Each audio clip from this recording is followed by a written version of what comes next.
evening, everybody. If you wouldn't mind having a seat.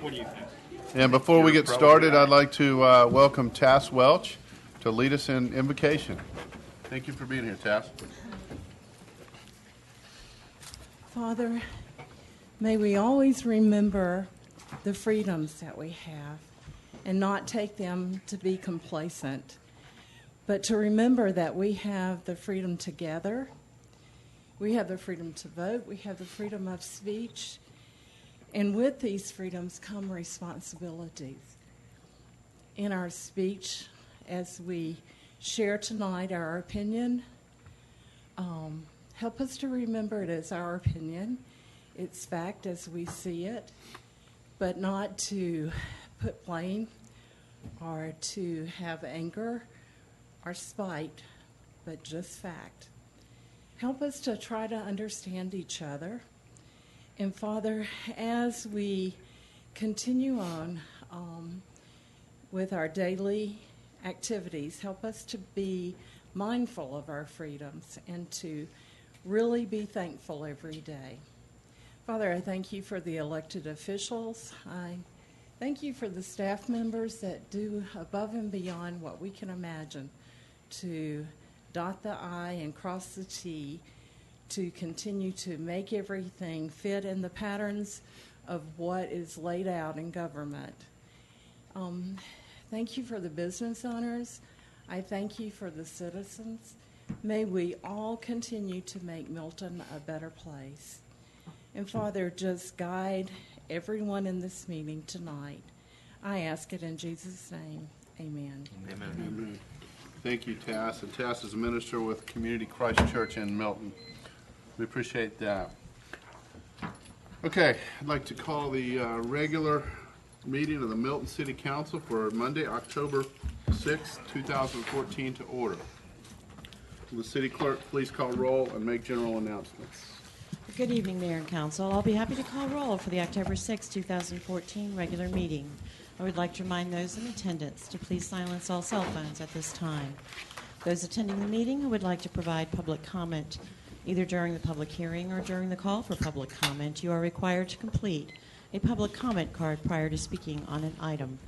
There is no public comment for consent agenda items or items under first presentation. Those called to speak will be taken in the order that the speaker cards are received by the city clerk staff prior to the beginning of tonight's meeting. All speakers will identify themselves by name, address, and organization if applicable.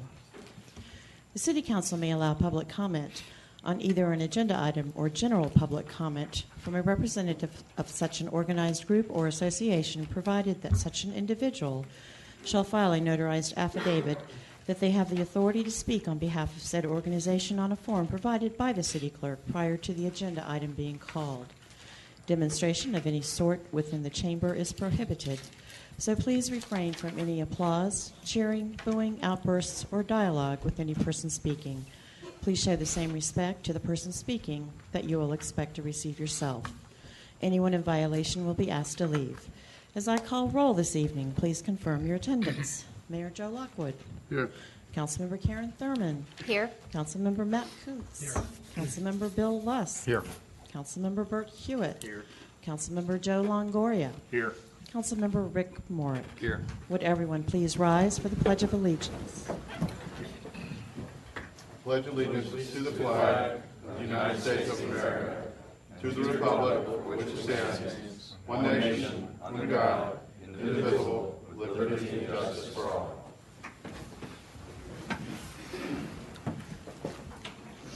I want to thank everybody for welcome you here tonight, and thank you for being here in our audience. And we look forward to hearing from everybody that has anything to speak or an opinion on one of our items. So, if our city clerk will please call the first item of our agenda. Our first item this evening is approval of the meeting agenda. Agenda item number 14275. Okay, I think we need to add an executive session to discuss land acquisition. Is there anything else on the agenda anyone has? Okay, I'll open up for a motion. Make a motion to approve the meeting agenda with the addition of an executive session for land acquisition. Second. Okay, I've got a motion and a second. All in favor, please say aye. Aye.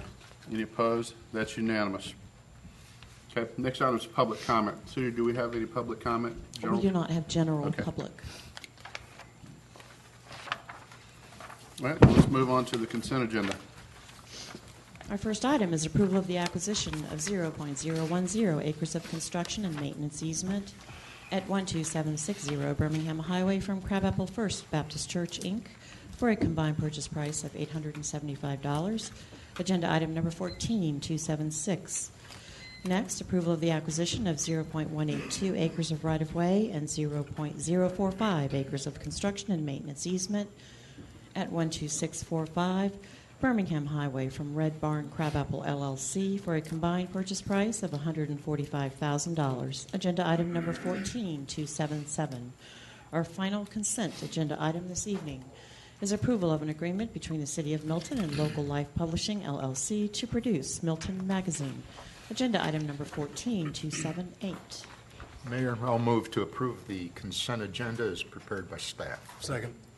Got a motion by Councilmember Luss, second by Councilmember Kuntz. All in favor, please say aye. Aye. Any opposed? That's unanimous. Okay, well, let's move on to our first presentation. We'll give our clerk just a second here.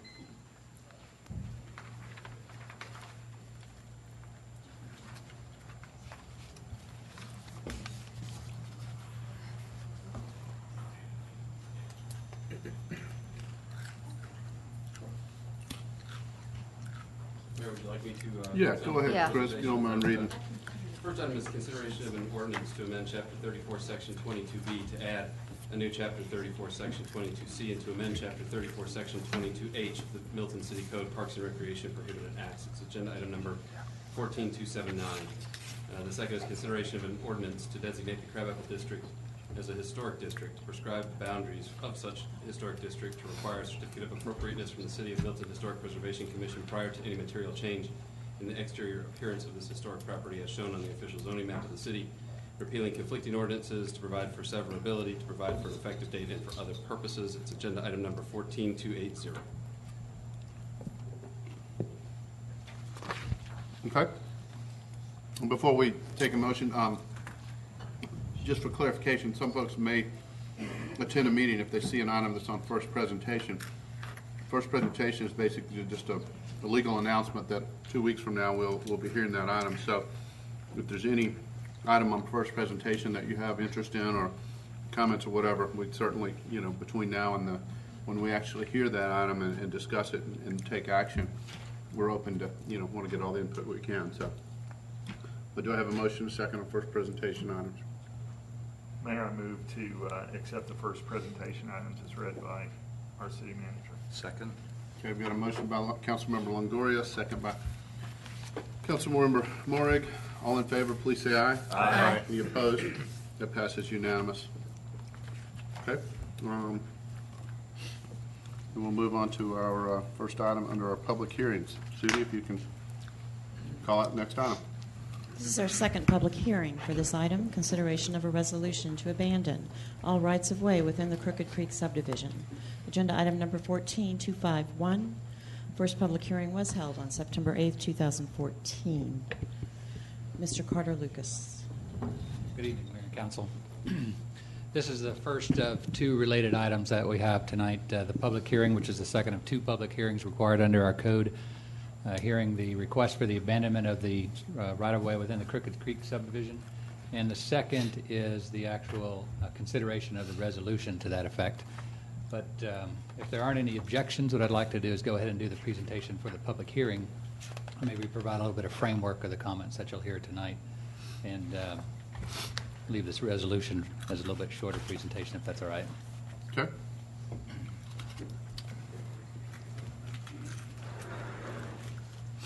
So we received a request from the Homeowners Association to abandon all the rights of way within the Crooked Creek subdivision. This is a 640-lot subdivision, represents 24 streets within the city's street network, and a total of 6.67 miles. Again, our initial public hearing, our first of the two public hearings, was on September 8th of this year. And just to remind you, as we go through these discussions, the requirement for the abandonment is that one, the council has to determine one of two conditions exist, either that it's no longer used by the general public or that its removal from the municipal street system is in the best interest of the general public. Once that request is approved, the roads must remain private for a period of 5 years before becoming eligible to resubmit for public status. And after that 5-year period, those streets would have to be brought back up to the current construction and testing standards at that time. So when we looked at this request, we looked at a number of different criteria when we were evaluating this through the process. We looked at the transportation impacts, the capital improvement program impacts, impacts to the overall bike and pedestrian plan, as well as the financial implications both to the city and to the neighborhood. And one of the things we looked at from the transportation component is what does the impact of abandoning these rights-of-way and the potential for those rights-of-way to then be gated, what does that have on this impact does that have on the surrounding infrastructure? The Homeowners Association had commissioned a traffic study by Kimley Horn to look at the number of pass-through vehicles or the number of vehicles that may be displaced if the roads were ever to be gated. And they came up with this table. And essentially what we saw in the morning peak hour period, we had 13 vehicles northbound and 43 vehicles southbound from 7 to 9 a.m. in the morning, which was really inconsequential to us. Probably a negative impact to any of the infrastructure surrounding the neighborhood, but it was the afternoon impacts that really caused us some more concern. So in the afternoon during that period, we saw 323 vehicles going northbound through the neighborhood and 37 coming southbound. Northbound being the bigger issue to us. When we broke that down to the hourly rate, we looked at the peak hour, and that was 229 vehicles, I believe, was the peak hour pass-through traffic that we then had to look at what impact would that have on the other intersections in the area. Predominantly, that was going to be where you see number one, the intersection at Highway 9 and Bethany Bend. And so the presumption is that most of this traffic is a northbound, northwestbound type traffic trying to get up Cogburn Road, Francis, Thompson Road, those areas. So without having the ability to go up Creek Club Drive, most of that traffic, if not all of that traffic, is going to come through Bethany Bend, Highway 9, Cogburn, Bethany Bend, and then on up through the roundabout at Hopewell, Francis, Cogburn. And so here you see those identified as intersections 1, 2, and 3. And the staff report goes into a little bit more detail on the impacts of that I won't necessarily get into in this report, but we were comfortable that the numbers that they had come up with, approximately 15% of the traffic through Crooked Creek was passed through. So we were satisfied that that was a decent number. And we were satisfied that that additional 229 trips would represent probably what the impact would be to these particular intersections. When we looked at Highway 9 and Bethany Bend, and remember there is a major project proposed by GDOT in this corridor, so the widening of Highway 9 and Bethany Bend, currently scheduled to be completed in 2024, would mitigate most of these impacts. But until that time, we're looking at a significant increase in the left turn volumes that we'd be expecting to see at that intersection. The timing of the intersection right now, the signal timing, is probably maxed out for what it could be, so we don't really have an opportunity to increase that left-hand turn capacity from a signal timing standpoint. And the storage capacity on that left turn lane can be increased marginally, but not significantly, to add some additional storage for that left turn lane. So depending on the distribution of that traffic as it comes to the signal really kind of dictates the overall impact that it has on the intersection. We are expecting some additional delays in that left-hand turn movement, but if you get significant delays at that movement to the extent that it fills up your storage bay, then you can also have some impacts on the through movement on Highway 9 as well. When that movement then moves on down to the Bethany Bend-Cogburn intersection, we're looking at predominantly then a right turn movement that we were evaluating. Currently, the configuration of that intersection is a shared through and right turn lane. And so while the right turn movement is involved in that capacity, it doesn't have a delay like a left-hand turn lane. Because of the minimal radius that we have at that particular intersection, there is a significant decrease in the amount of traffic that we can push through there with the delays caused by the right-hand turns. With that additional traffic, we'll be looking at a more even distribution on the through and right turn movements, and so when you get that 50-50 split, those right-hand turn movements, while they don't stop that through movement, it does cause a delay, and so we see a reduction in capacity at the intersection. Again, with that particular intersection, the right-hand turn lane was proposed as a zoning condition with the zoning on that northeast corner. And so there is a potential in the future, if that were to ever move forward, that the right-hand turn lane construction there would help mitigate some of the delays and anticipated impacts that we would have at that particular intersection. When you move on up to what's identified here as number 3, that would be the roundabout at Hopewell Francis Cogburn. A lot of that would be a through movement, although with the proposed improvements on Highway 9, we could eventually see also some right-hand turn movements trying to work their way back over to Highway 9 along Francis Road. Not much opportunity there to mitigate any impacts. The through movement, we would have very little impact or ability to impact that. The right turn lane could in the future be included with a slip lane to improve that movement, but we are anticipating some delays at the roundabout too.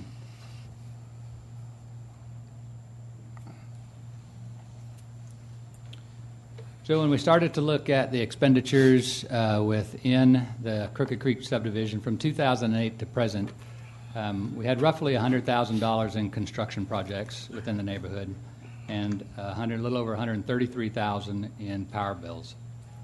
One of the things that's not included in here would be projects that were included when we were operating under CH2M Hill or projects that were completed under our overall contract with Optech.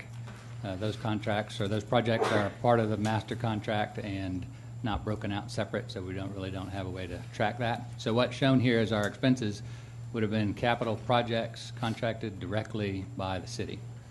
So since 2008, we're looking at a little bit over $232,000 in capital expenses that have been expended within the subdivision. We then looked at the capital improvement plan as we were moving forward. So proposed over the next 5 years, mostly paving projects within the development.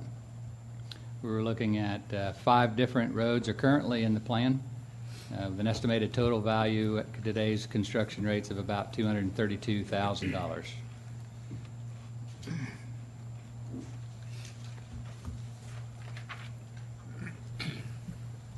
Then we also looked at the bicycle and pedestrian plan. The current master plan that was approved by the city identifies Creek Club Drive as a key component in the pedestrian and bicycle plan. One of the things that we've heard from the bicycle community is that their movement is basically to the northeast. They're trying to get Francis to Thompson, Densmore, those roads that are a little less traveled from a vehicular standpoint to ride. Not being able to use Creek Club Drive forces them down Bethany Bend, Cogburn, Hopewell Road, some roads that have a much higher traffic volumes on them and aren't necessarily set up for pedestrian and bike facilities at this point. So the Creek Club connection was kind of a critical connection, particularly to the bicycle community. So if you look back at the overall impact of any consideration on abandoning the right-of-way, one of the things that we deal with on an annual basis is our LMIG allocation. This is a grant test from GDOT that's based on road mileage as well as population. In this particular case of the 6.67 miles represented by Crooked Creek would be about $5,000 per year. So we would get a reduction without those roads of $5,000 or $25,000 over the 5-year program. From a pavement management perspective, the anticipated $231,000 expenditure on the 5-year roads that are currently in the program, and over that time period would be roughly at today's rates $102,720 for street lighting. So if you took into account the positive that we get from the LMIG with the negatives that we would be expending on the pavement management and power bills, roughly $309,000 is what our expenditures over the next 5 years would be within that subdivision. The HOA on their application has indicated that the annual increase above and beyond what their current dues are would be $540. For the 640 homes, we'd be looking at approximately $345,600 per year, which would be well in excess of any of the capital projects that we've done within that development, even over the 5 to 6 year time frame that we were looking at. And so, taking all that into consideration when we came down to it, the Code of Ordinance states that the Public Works Department will not support the abandonment of any road that connects 2 or more collector roads without sufficient documentation that the abandonment will not negatively affect the surrounding roadways. I think through the engineering analysis, we saw that there was some impact to the 3 intersections that were in question. From an empirical standpoint, I think the loss of any type of connection that connects 2 collector roads, in this case we have a collector and a minor arterial, even a higher designation of road, that when you're looking at a network system like this that operates at maximum capacity or above that maximum capacity at your peak hours, that any loss of these connections has an impact to the overall system. So from a public works standpoint, we find it very difficult to support the loss of that type of connection. But keeping in mind that, again, we have to find that it either has no public purpose or that the abandonment of the right-of-way was within the community's best interest. Just some additional information through this process. While they did not need to submit a petition immediately, they did submit the petition. Our ordinance requires that 67% of the property owners within the subdivision sign an approval. The petition that was submitted did meet that criteria at 67.8%. We did go back and we had heard some comments regarding the traffic and the traffic volumes within the community. One of the things that we did look at early on was the amount of traffic that would be generated just from the community alone. We did some traffic counts in there and estimated that almost 10 and a half trips per day would be generated from the subdivision alone, which would equate to almost 6,800 trips. So it's a pretty significant traffic generator in and of itself. You can see here some of the counts that were done over the years in 2008 to 2014. That increase roughly is about a 3% increase per year, which is typically what we would see on a lot of our roads. One of the things that we did want to do is we wanted to go back and see if the improvements at the Hopewell-Francis Cogburn intersection would have any impact on this. So the first counts there, the 4,962 and the 2,931 counts were done prior to the improvements at that intersection. The counts right after that, the second set of counts in 2014 were done after the intersection was improved. So we saw a dramatic decrease, and while this was just a one-time count at that particular location, I think it does indicate that the improvements to the intersection around that area does have some impact on the overall traffic and counts through the neighborhood. One of the other things that we had heard that we wanted to make sure you got at least some information on was the crime within the neighborhood. We did pull the number of reports, and the report count would include everything from traffic violations to criminal violations. Just to give you an idea over the years about what the count has done, it's fluctuated every year, as you can see. The count in 2014 obviously has dropped off because it's a partial year count. It goes from the beginning of the year to now. So that is current up through August of this year.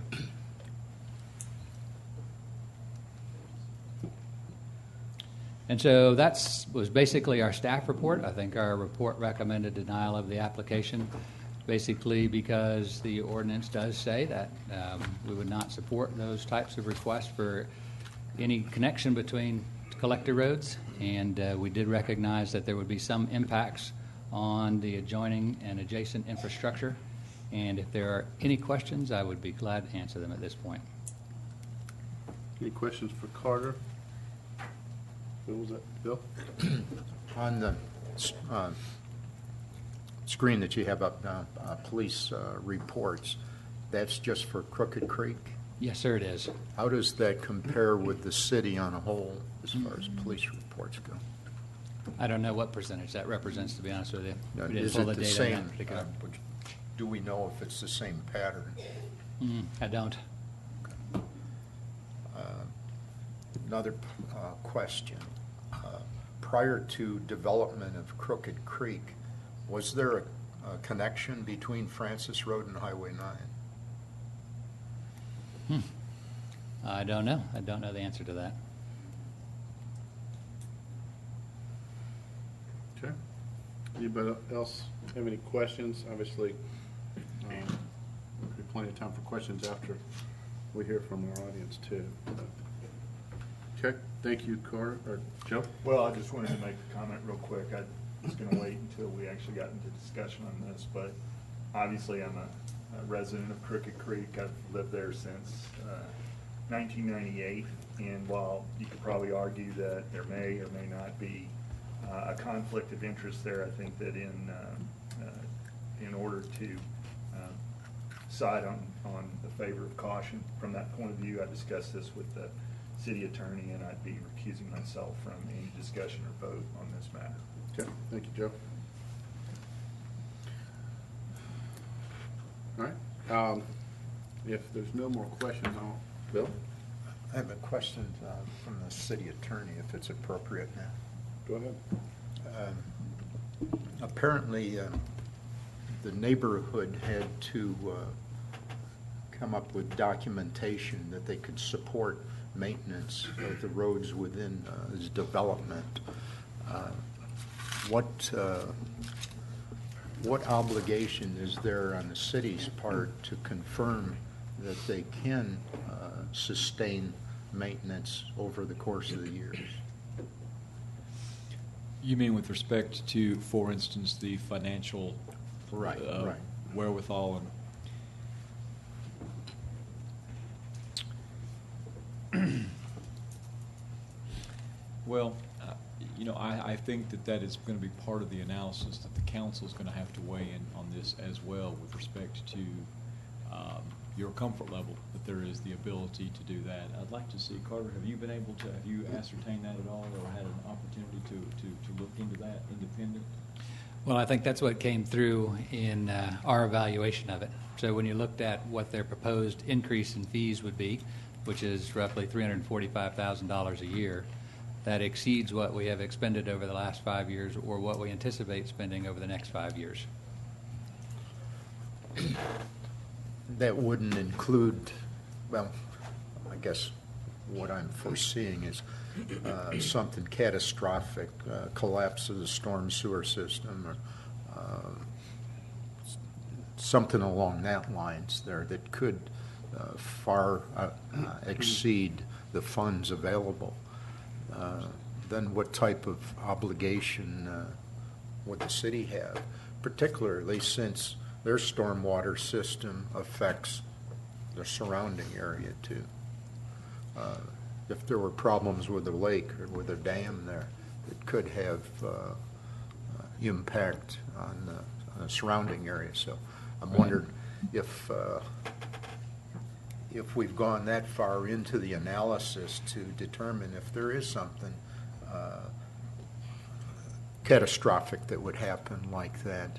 Do they have insurance or other means of raising funds to take care of a situation like that? Well, I'm sure the homeowners association could answer the question on as far as the insurance is concerned. As far as the catastrophic conditions, that's certainly something that we all face. Sure. Even the city faces that with any of the developments that we have. I think when we looked at it, the fact that they were generating almost 345, a little over 345,000 a year, and that exceeds our capital plan for the next 5 years, that as part of that, they would be developing a relatively significant reserve to be able to handle some of those things. Now, could there be something associated with a dam that would be beyond their means? There certainly could. I would argue that most of the maintenance of the lake is currently under the obligation of the homeowners association now, so that's not going to be something that would be new to them. as well as the stormwater management facilities outside the right-of-way, the stormwater detention facilities outside of the right-of-way are currently under the obligation of the HOA. So all of that is currently included in their maintenance requirements. So we all face that. I think they are generating enough funds to develop a reserve. Whether or not it exceeds some catastrophic event in the future, we wouldn't have any way of knowing that. Okay, anybody else? All right, I'll open up city for, assuming we have public comment, we'll open up for those who are speaking in support of this item. Our first speaker in support is Carl Westmoreland.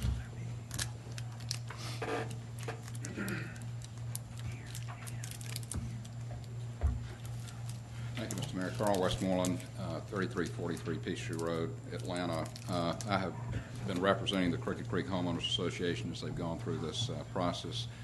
First, let me get back to the financial issues that Mr. Lusk raised. In addition, and Mr. Lucas did a good job of explaining how the additional assessment would cover your proposed capital improvements in there for the next 5 years. But in addition to that, the association has submitted financial statements in general to the city, and I'll defer to Mr. Tipton, but you do have, and I assume have reviewed more financial information than just what the additional assessment would be as a result of the privatization. There are renderings of the proposed entrances at either end of the subdivision on the easels at the rear if you want to see them. And as you'll hear, this whole idea came up quite a few years ago as a result of the cut-through traffic on Creek Club Drive, which was never designed or intended to function as cut-through. It's got 3 all-way stops on it. It's got 81 driveways on it. It's got, as you know, because of the hills and curves, significant site distance issues. We hired, as Mr. Lucas said, Kimley Horn. John Walker with Kimley Horn is here tonight if you've got questions, to look at the various traffic issues which would be impacted by the privatization of these streets. To quantify what the cut-through problem was, they did a license plate study. In other words, to at each end to see how many cars were going into the neighborhood and staying there, how many were going through. I think, as Mr. Lucas also said, our figures are very close to what the city found in their independent analysis of that. That is to say, in the morning there are about 10.8% cut-through traffic. In the PM 2-hour peak period, it's about 40%. Again, consistent with Mr. Lucas' description of that issue. We also looked at the whether there's an increase in time for someone going, for example, from Highway 9 on the south side up to Francis Thompson intersection on the north side, and we provided information to the city for 3 possible routes. One, obviously, going through Creek Club, and we came up with a time for that trip of 7.5 minutes. If you go around Highway 9 to the east, the timing on that to get to Francis Thompson was 7 minutes. If you go Bethany Bend to Cogburn to the west, the timing on that was 8 minutes. So as you can see, this is a 30-second swing either way. That is not doesn't seem to be a significant impact on the traveling public that is not going into Crooked Creek. Mr. Lucas also raised the pedestrian bicycle issue. Obviously, anyone who comes, checks in with the gate can go through. We've also, when he raised this issue, had a discussion with the neighborhood about whether they could accommodate organized bike rides through the neighborhood through Creek Club, and they are certainly willing to do that with some advance notice. So to the extent that it's an organized group, I think that can be accommodated. The issue, well, we've touched all the procedural bases, I think, and your staff has been very helpful in doing that. We've prepared and sent to Fulton County an easement for their water and sewer lines, and as we've just discussed, provided to the city evidence of the financial ability to maintain the roads. The issue, as you saw on the slide, is whether there is any substantial public purpose saved by maintenance of these streets as public rights of way, and whether the removal is in the best interest of the public. And I understand, and as you just saw from the conclusion in the staff report, the staff recommended denial. I think they were constrained to recommend denial. If you're taking away a possible cut-through between 2 significant roads, I don't think under your ordinance they've got much choice. Obviously, they would want more connectivity. But another side to the public interest is that of the 640 homeowners in Crooked Creek who have been working on this for quite a few years. To describe that, I'm going to call on Steve Tipton, who is president of the Homeowners Association. I'll be glad to try to answer questions, as will Mr. Walker from Kellyhorn. Thanks. Next speaker is Steve Tipton.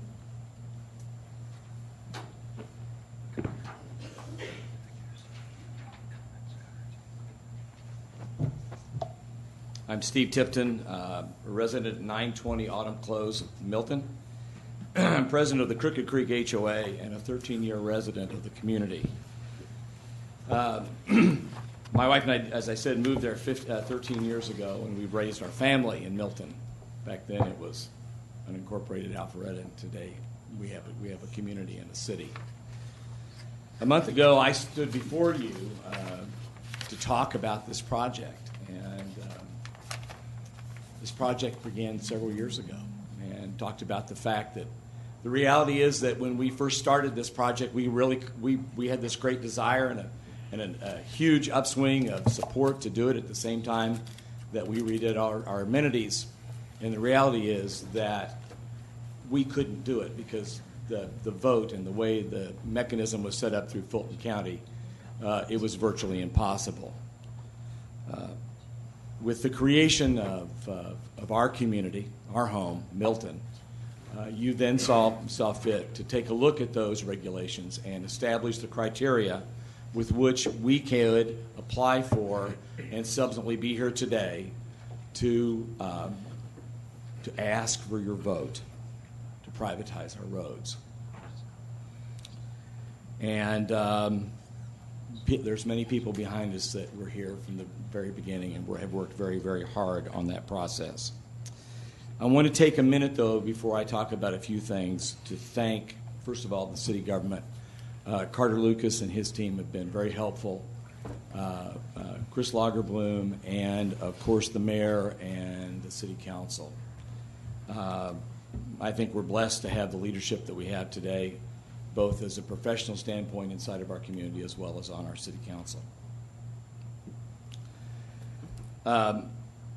I wanted to come and talk about a couple of things.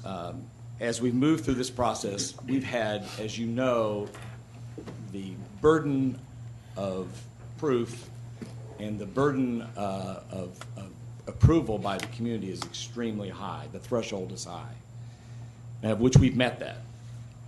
We worked through every single detail that the city of Milton have asked us to do. We have contacted and had the issues of public access handled.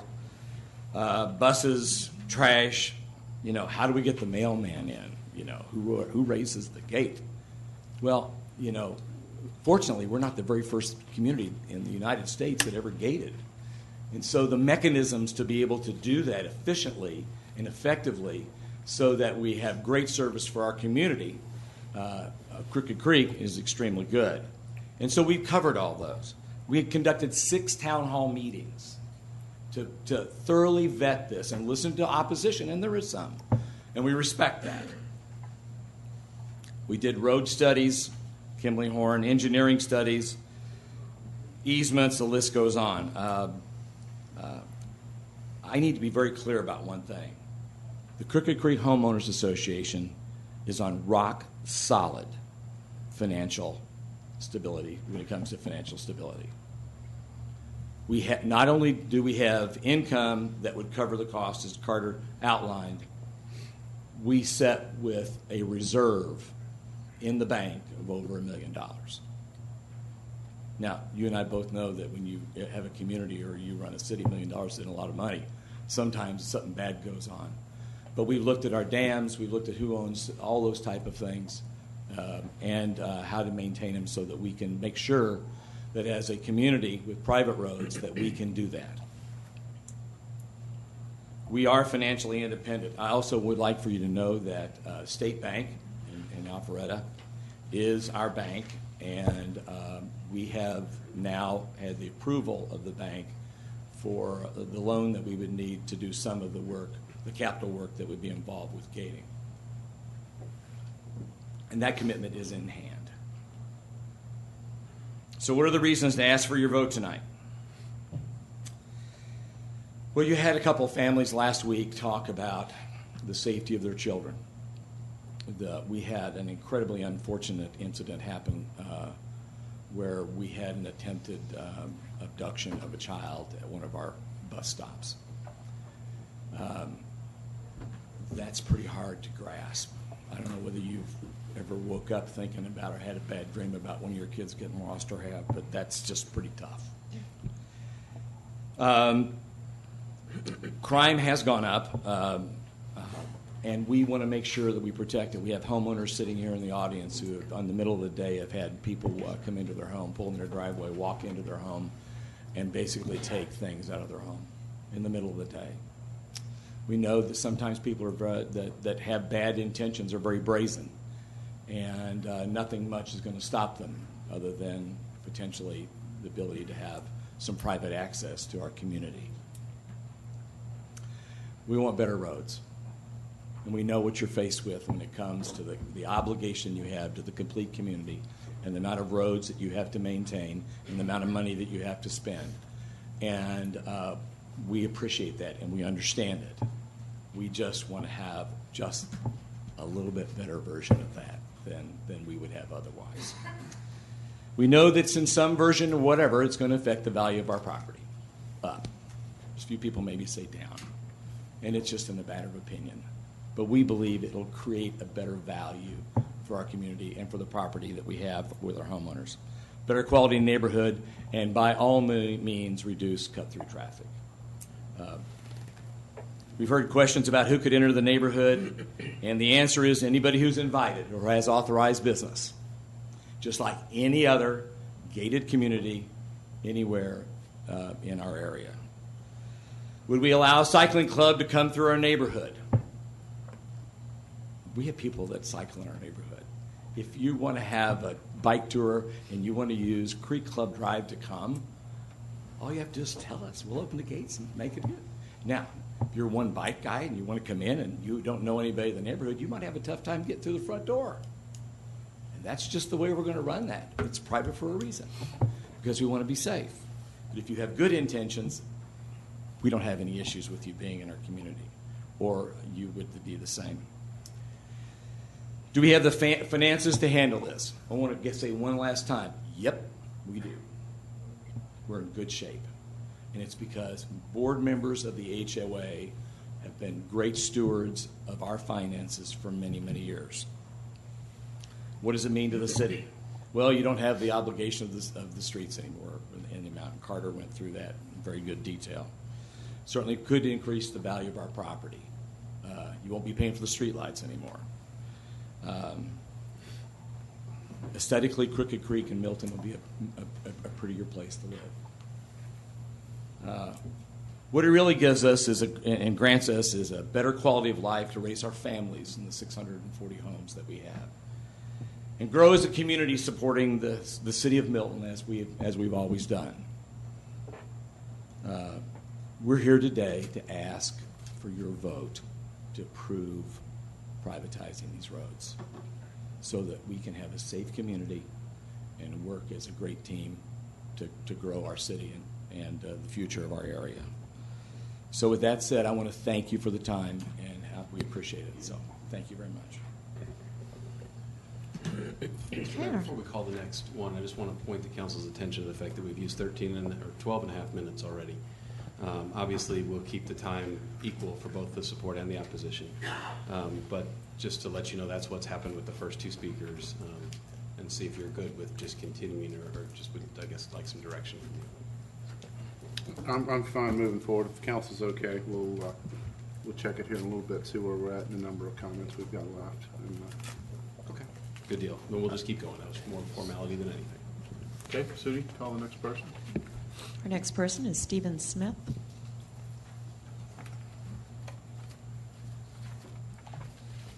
Good evening, Mayor Lockwood and members of the City Council. My name is Stephen Smith, and I live at 380 Majestic Cove in Crooked Creek with my wife, Wendy, our son, Carson, and our golden retriever, Monty. We've lived in Crooked Creek for 14 years. We During that time, 5 years of that time, I've served on the Homeowners Association board. And one of the things that I did and was involved in was spearheading the development, the permitting, the financing, and construction of our amenity area that we did back in 2008. And before I comment on gating, I just want to recognize Chris Lagerblum and his staff. They were a tremendous help in helping us get that done. For our permitting and getting our CO, we couldn't have done it without them. Chris, thank you very much. When I served on the HOA, our mission statement was we wanted to improve both the quality of life and the quality of life and our property values in Crooked Creek. It's one of the reasons we approved the $3.5 million amenity area, and that accomplished that. It has definitely helped the quality of life. It's definitely helped the property values in our community. And we see gating as another way to do that, a way that we can definitely increase the quality of life, and also, I believe, will also increase the value of our homes in our community. But, you know, I understand from Carter Lucas's report, and I've read the report, that it seems to me that it puts more emphasis on keeping Creek Club Drive a thoroughfare. And it's more concerned about saving some time for people to cut through our neighborhood. And it seems like it's not putting enough emphasis on safety. And make no mistake about this, this is about safety. Now, we've got roughly 12% of the population of the city of Milton. I think we've got about 1,800 residents and a lot of children that, quite frankly, are at risk based on the cut-through traffic. And so, to me, that is the overriding factor. So tonight, Mayor Lockwood and members of the council, we would ask you to vote for safety in our neighborhood. It's time to gate Crooked Creek. Thank you. Okay. Judy, if you'll call the next speaker. Our next speaker is Scott Stukowski. It's a mouthful. Welcome again. Good evening, Mayor, Council, and staff. My name is Scott Stahusky, and I reside at 3154 Chippingwood Court with my wife, Marlene, and my 2 kids. We've been there for 17 years, and I come to speak on behalf of the gating of Crooked Creek. 17 years ago and longer, this subdivision was just another quiet subdivision in our rural Milton. Some of you might even remember it was a dead-end road.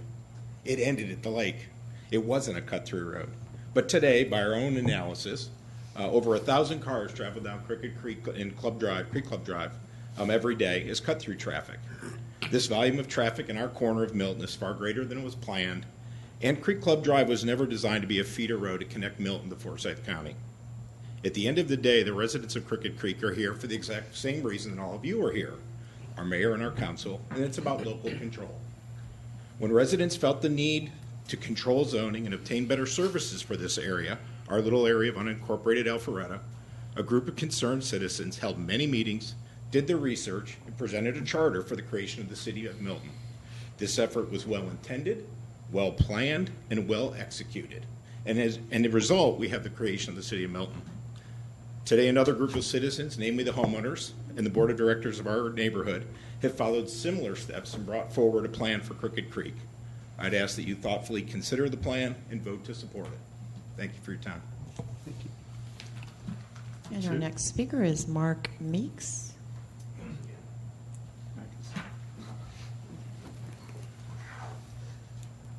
Thank you for your service, Council. Mark Mekas. I live at 14585 Creek Club Drive. Been a resident for 15 years. I've been involved in most of the gating initiatives and speed bumps and speed reduction and traffic calming and everything else that we've tried to do to get a handle on it. I'll be brief. The only thing that the traffic study didn't indicate was speed. I live on Creek Club Drive, north of the lake, at the bottom of the hill. So I think I probably have more speeders in my area than maybe anybody else. But there was the traffic study. One of the devices to record the traffic was placed in front of my house. I think it was in the 2008 study. And it's a 25 mile per hour speed limit, and the average speed was close to 40. There were there were people that were tracked going 68 miles an hour on our road. So it's dangerous, and I'm here just to appeal from a safety standpoint. That's all I have to say. It's dangerous. The road's not meant for traffic going 30, 40, 50, 60 miles an hour. 2 weeks ago, I was taking my son to school, and I was passed. I mean, I make a effort to drive at 25. It's hard not to go 30 miles an hour down some of the hills, but, I mean, cars usually are stacked up behind me. Probably not the favorite, but somebody went around me and nearly went into a yard to do it. It was quite a spectacle. And I ended up catching them at the end of a Creek Club where they had to wait for traffic on Highway 9. So it was a zero-sum game. But that's all I have to say. Thank you for your consideration. Thank you. Sudie? And our last public comment, I do have 4 to read into the record, is from Michael Stevens. I can give up my time to interest of speed, so go ahead. Would you like me to read these at the end, collectively support and opposed? Oh, okay, you've got how many? 4 to 4. read? 4 in support. support. And then you've got some Yes. others against it. Okay. Right. I would go ahead and read the support in now. Our first comment comes from Bruce and Denise Dixon, 14340, Morning Mountain Way, Milton, Georgia. We are for gating of the Crooked Creek community and abandonment of the roads by the city. Next comment comes from Pam Moore. She lives at 205 Crystal Lair Court, Milton, Georgia. My name is Pam Moore, and I'm a homeowner at the Crooked Creek in the city of Milton. I am requesting the city council members approve the consideration of a resolution to abandon all rights-of-way within the Crooked Creek subdivision. I have lived in Crooked Creek since 2006 and very proud to be a resident of Milton. I am in favor and in support of this consideration because of several concerns. Significant increase in traffic cut through from Highway 9 to St. Francis Road since 2006 and throughout the day. Increase in crime inside the Crooked Creek subdivision and in the surrounding areas. When I decided to build my home in 2006, I chose Crooked Creek for several reasons. I am a single parent raising 2 wonderful sons. The school system in this area is one of the best in Atlanta and in the state. The businesses, shops, medical offices, etc., are some of the finest without having to travel to another city. With the increase in development for Milton comes the increase in traffic and other concerns like crime. I am all for growth and development, but also protecting and preserving what we have today. I have lived in a gated community in Fort Worth, Texas for 5 years prior to relocating to Crooked Creek. I have experienced and witnessed the value that comes in living in a gated community. I feel the positives outweigh any perceived negativity associated with the gated community. Therefore, I will ask the City Council again to approve the consideration of a resolution to abandon all rights-of-way within the Crooked Creek subdivision. Thank you in advance for listening and to obtain your support.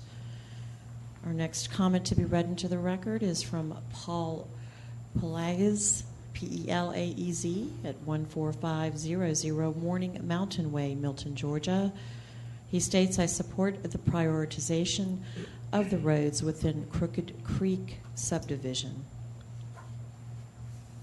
And the last comment in support is from Jan Jacobs, 3264 Chipping Wood Court, Milton, Georgia. And she is in support and just wanted her name read into the record. And that is all in support. Okay. Looks like we've used about 18 minutes or so. Yes. So if we want to start with those in opposition, we'll call the names, please. First speaker is Tim Becker.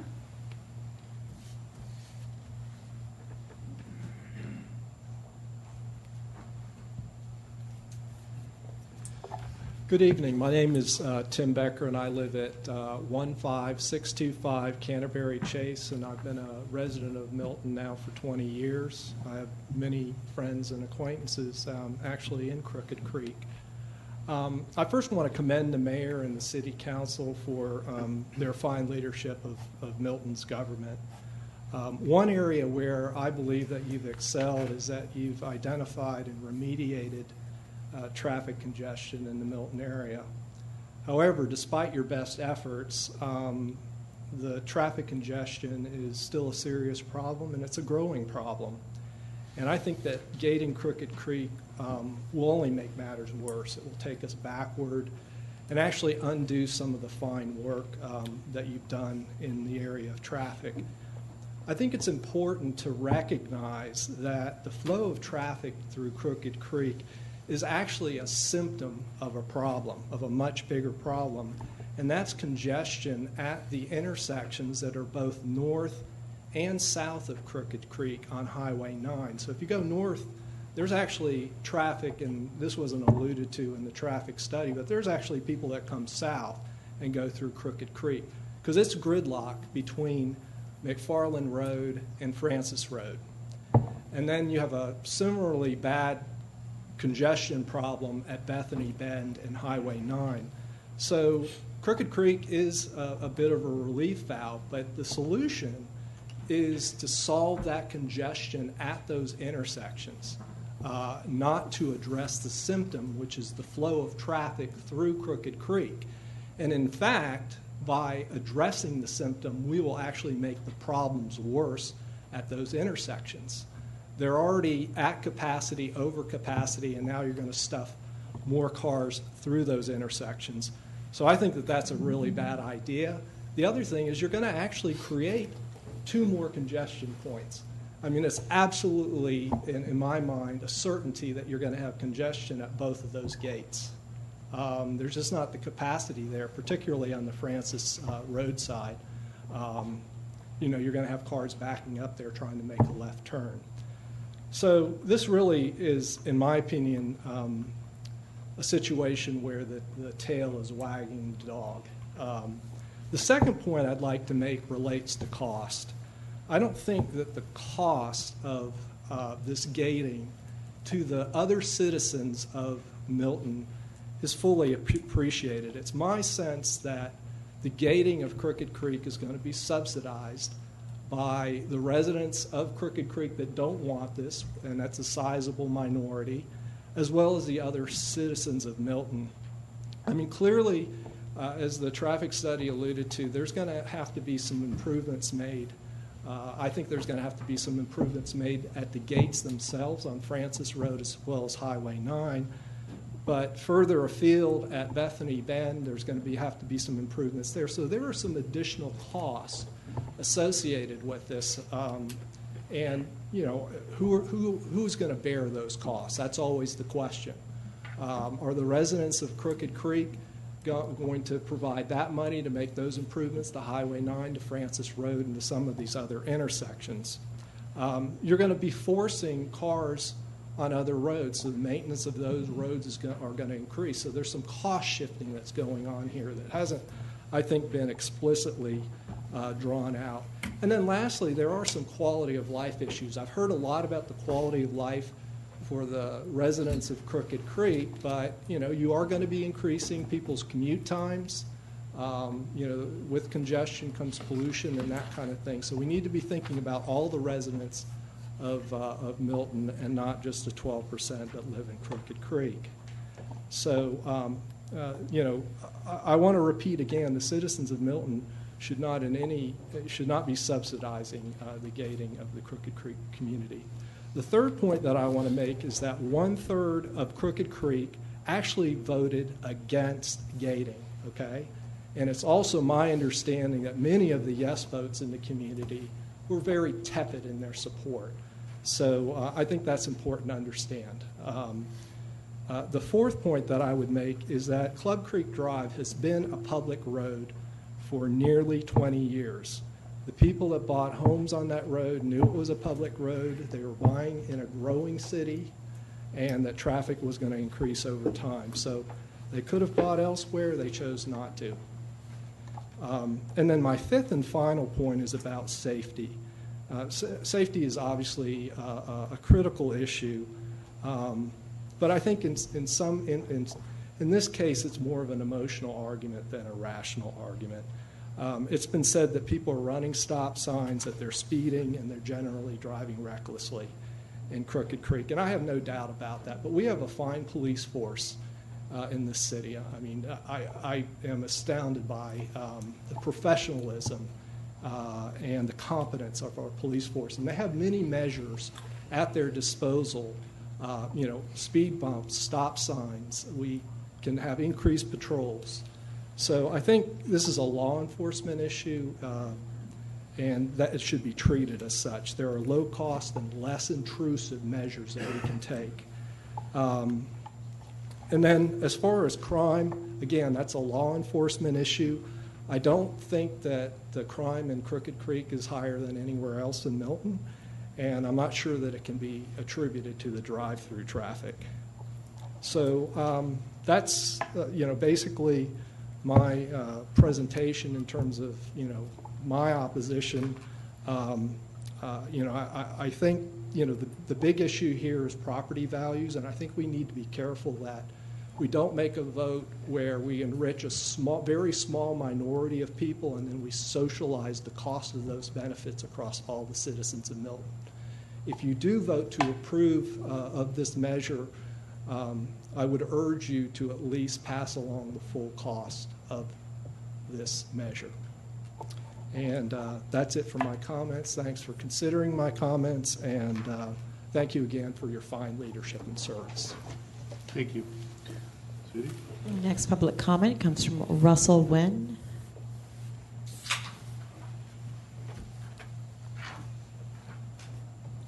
Good evening. My name is Russell Wynn, and I live at 14480 Creek Club Drive, and so I'm a resident dead center in the neighborhood.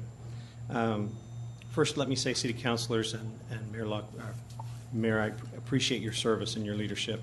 I also want to say before I begin, I appreciate the service and leadership of our HOA. They work very hard to ensure we have a beautiful community in which to live, and I am deeply grateful for that, even though I'm in opposition of gating the community. Being a resident of Crooked Creek and opposed to the proposed privatization and gating, I'm actually more frustrated by the process that was followed to gain support within the community. And the voting process, I don't believe, was particularly open to negative comment. Only a positive viewpoint was able to be presented to our community. Some key points along those lines. Only a yes vote was solicited. If you were not in favor of gating, don't do anything, was pretty much the message we received. When some of us wanted to share information with the HOA at large, no access to HOA mailing list was granted. So sharing of information with a different point of view was severely hampered and limited. Third item, communication regarding the voting period, I believe was originally to end in December, but after the votes in December, there was not enough support for the measure, and so they scheduled for January to continue, and they continued in February. At that time, on January 20th, they asked volunteers who were in support of gating to go house to house to visit those who had not signed. The pressure campaign continued until nearly March. So I'm deeply frustrated by that. And to reiterate, no votes were not an option to gauge real opposition within the community. Opposing viewpoints were not allowed to be circulated in the same community fashion as the pro-gating information. And the campaign and pressure to sign continued from November to the beginning of March. I'm frustrated that the process was not fairly conducted, and I ask you as City Councilors to please reject the request to privatize the Crooked Creek roads. Now, as to some of the other comments, I'll close with these. It will not stop or improve the speeding within our community. We, the residents of Crooked Creek, are the speeders. There are better solutions for speeding, such as speed tables or speed bumps and other things that we could implement within the community. It won't remove safe drivers from our streets. Again, the problem is us. We are the problem of safe driving in our community. There was a rollover accident right in front of my house a couple of months ago. About 11 o'clock at night, a young lady hit a car across the street from my house and rolled her SUV. She lived just down the street from me and was arrested for DUI. It won't change the traffic inside the community significantly. We heard that the change in cut-through traffic will be, during peak period, a couple of 100 to 300 cars. When you look at the overall traffic in the community, that's not even a significant impact. While I recognize and want to support safety measures within my community, I disagree with the approach of gating our community. I disagree with some of the other claims as well. I know we've seen some good representation of cost that it will be to our community. Well, what has not been discussed is the additional improvements that are planned that will also cost on an annual basis, above and beyond just maintaining our roads. The initial installation of the gating apparatus and maintaining that, as well as hiring full-time people to man the front gate. So, again, my primary frustration at this point is that I don't believe the process was conducted in a fully open and fair manner. Had it been conducted in an open and fair manner, and we still voted for gating in my community, I would not be here tonight. Thank you for your time. Thank you. Next comment comes from Gerard Bryant.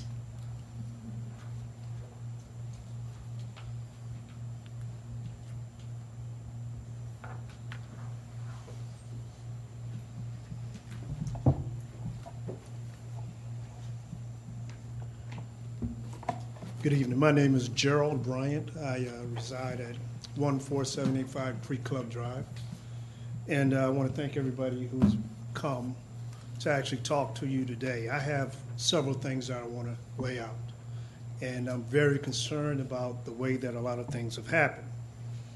One of the things that I need you to understand, I have a beautiful wife and 2 kids. We live at the very front of Francis Road.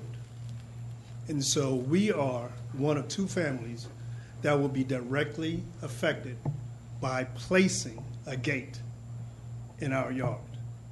So I want you to just imagine somebody comes up to you and says, I'm going to put a gate in your yard. And they don't tell you how high that gate is going to be. They don't tell you how long that gate is going to be. And after you have done your research, because you used to be a surveyor, you found out that that gate was going to be on your property and that you were about to sign away your right to your property. I think we have an excellent homeowners association. I'm going to be quite honest with you. I give Mr. Longoria so much credit for recusing himself from this situation. That's very ethical of him. I truly think that there are options that we can do that would be so much better than what we have presented to you today. Steve Tipton has done a great job explaining some things, but there's not one homeowner in this room that would want a gate placed in their front yard not knowing the details. I've hired an attorney to actually try to get that information, and it was not given to us. My attorney even said, something's wrong with this. The way that the vote went down, there was a problem. We did not have the voice. Let's look at it. Somebody's trying to put a gate in your front yard, and you still don't have the voice. Something's wrong with it. A couple of things. The studies were great. The Homeowners Association did exactly what they needed to do. But where is the study that shows that a speed plate might be the best option? Where is the study that shows that videos or cameras on the roads could help with safety? Where is the study that shows where the traffic truly is? It's not there. There are options that we can do that could save so much money. Now, I'm going to be quite honest with you. In the very beginning, I didn't have a problem with the gate. I used to be on the committee. Believe it or not, I saw this coming. I didn't understand how all of a sudden 100% required vote turned to 67.8%, but hey, I'm not a politician. Somebody did some good work. But when you really look at what happened is that it silenced those people who are in opposition. The 100% of a vote was there for a reason. I am going to have my property and my view from my house taken away from me, because that 100% piece was nullified. Taken. Now you just think about that. Look at your front yard and think about how it would feel for someone to come and take your front yard away from you. It's an easement. But when you put a gate up this high, and I have proof that shows that they don't take care of the gate behind that particular piece, because I have particular issues with negligence on cleaning that area that I've reported to the homeowners associations ever since 2006 when I first moved in. 11 years. We've been there, and I started complaining, and no one, only once, have they come and cut that area. I had to do it myself. When the ice storm came through, everybody remembers the ice storm. Okay, I'm gonna be quite honest with you. My kids were stuck on Highway 9. Now, had me, being a resident, had I had to go up a gate to get through, my car probably would have slid back down. There are so many options that we have that could really, really create this thoroughway. I just really need you to understand that we're here for the best interest of Milton. And I think over the years that you paid for the road, you paid for the right for a thoroughway. Plain and simple. Why give it up? One final thing, well, two things. I'm sorry. I have a feeling that where the emergency comes through our neighborhood, we're creating additional traffic. Whenever there's an emergency, I really feel as though that people are going to be backed up trying to get out of the complex, out of the community, really at a particular point to where that gate goes up and down, up and down. Another thing that really concerns me is that I'm living there. I'm going to be hearing this gate go up and down every night, all night. Anybody that lives on Francis Road knows that around 5 o'clock in the morning, there's some young kid that cranks up his car and speeds down that road. You can hear him squeal on Francis Road. That's my wake-up call. That's my wake-up call.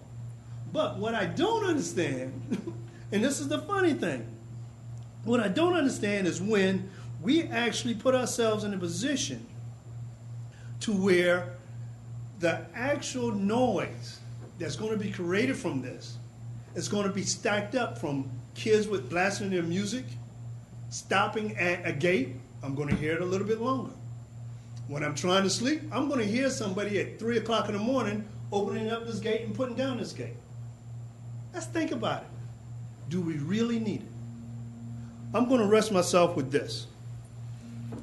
You have already paid for the right to do and drive through that particular community or this particular community. And I just ask that you really put it in a particular context, that what you've paid for is a right for everybody beyond Francis Road. Because just in case Highway 9 is backed up, or just in case Cogburn Wood is backed up, I can go through there and know good and well that my tax dollars paid for. Other than that, I ask and I rest. Thank you very much for allowing me to speak. Thank you. Respectfully, Mayor, we are at a usage of 18 Okay. minutes in opposition. How many more cards do you have? I have 6 more public comments and 3 to read in the record. Okay. Again, I typically would like to allow everyone that's here to speak on something, so I would like to extend the time. If the council's okay with that, maybe you say you've got 6 more comments. Yes. We could start out with another, say 6 minutes, and then see where we're at. Is that okay with council? Then we'll allow the opposing side also. Our next comment comes from Barbara Schiffman.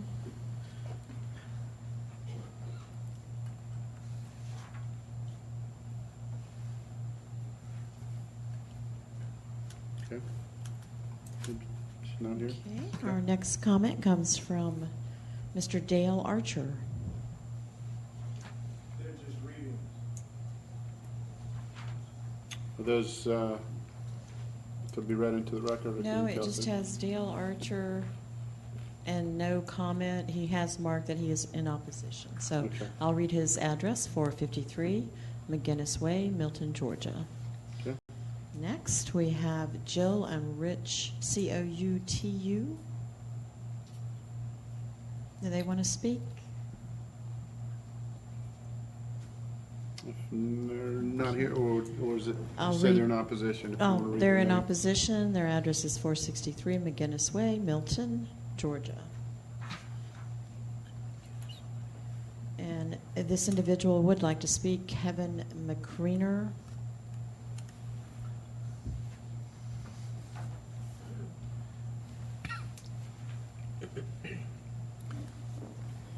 Good evening, everyone. I'm Kevin McCraner. I live on 14610 Creek Club Drive. My family, pets, and I have lived there for 16 and a half years, which is just about the amount of time that that street has been paved from Francis all the way through. So that helps you with your time frame. Shortly after we moved in, there was a declaration that the cut-through traffic was just way unbearable on Creek Club Drive. And at the very first Homeowners Association meeting, the residents requested the Homeowners Association do something to approach Fulton County and find out, can we gate the community? Why can't we gate the community? Why can't we do something? And Fulton County's said, well, basically, there's two reasons. One, the traffic backup at the gates on Highway 9 and on Francis Road will be an incredibly backlog, and we don't need to have that traffic problem, something that has not yet been addressed here. And second, they had the 100% approval rate, acceptance level, which would not be achieved in Crooked Creek. Crooked Creek then did the first of many studies, went back. They said, can we do some sort of calming? Fulton County said no. In 2007, they came to Greg Wilson, Abby Jones with you folks, who worked wonderfully with the Homeowners Association. Even though there was not a public meeting beforehand, the association went to you guys, you worked with them. Instead of traffic calming, you said, you know what, if you declare this a safety issue, we can do something. We'll put in some stop signs for you. And that should take care of your traffic. That should at least make it less attractive as a cut-through.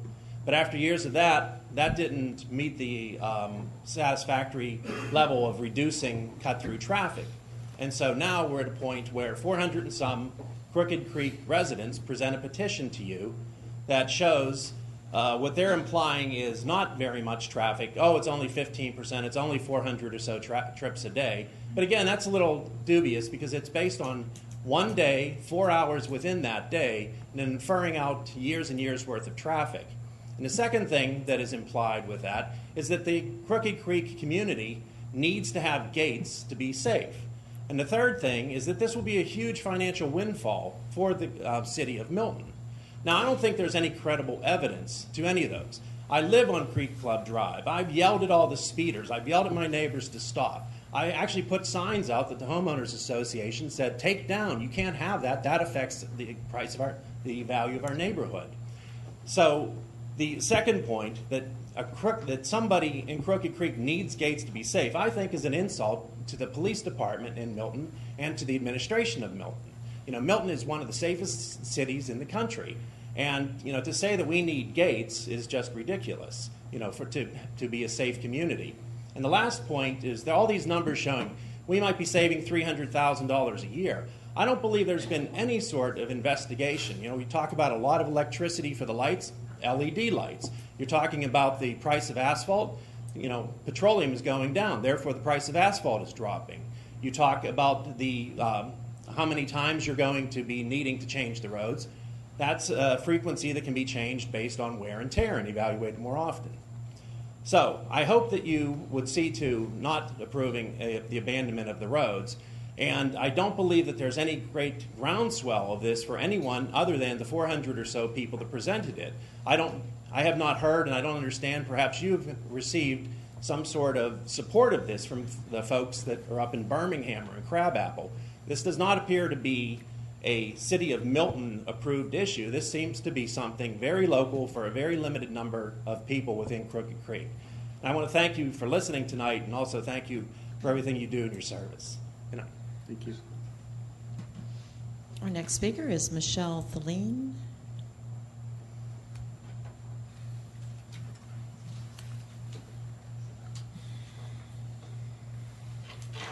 Good evening. I'm Michelle Thielen, and I live at 3380 Wolf Willow Close in Milton, Georgia, Crooked Creek subdivision. I just have 3 points to make. I spoke with you all a month ago when we talked about this at the meeting. First of all, the $345,000, $540 per house that they're proposing is not only for the road maintenance and lighting improvement. It includes $136,000 in security and gating maintenance and $76,800 in loan payments, leaving only $132,000 for the road maintenance and lighting. So that paints a different picture. Our home is worth $480,000, and currently our homeowners' dues are approximately $137 per month. Our lawn maintenance, which is mandatory on our street, is $154 a month, totaling $291 per month currently. This proposal will add another approximately $50 per month to my monthly dues, taking it over $340 just to pull in my driveway. I just think that's extreme.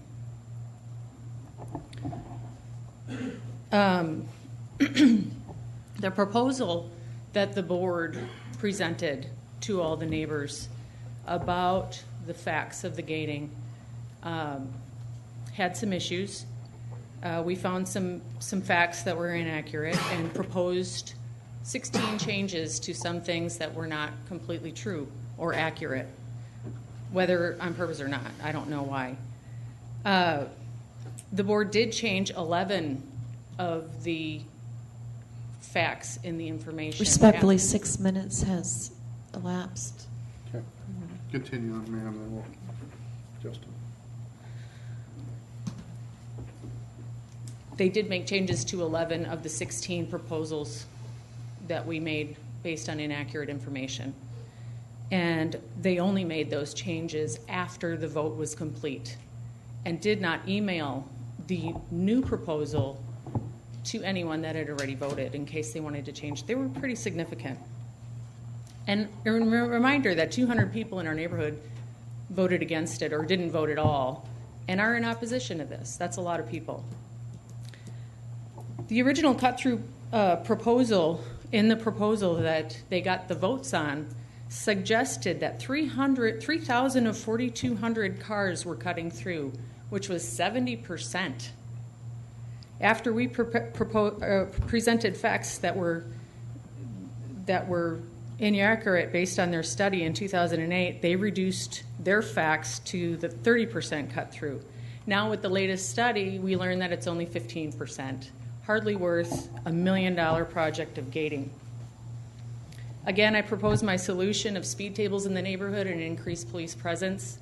It would cost a lot less, and it would not back up the traffic on Highway 9 and put gates in front of people's houses. I'm opposed to it, and I hope you'll consider these facts. Thank you.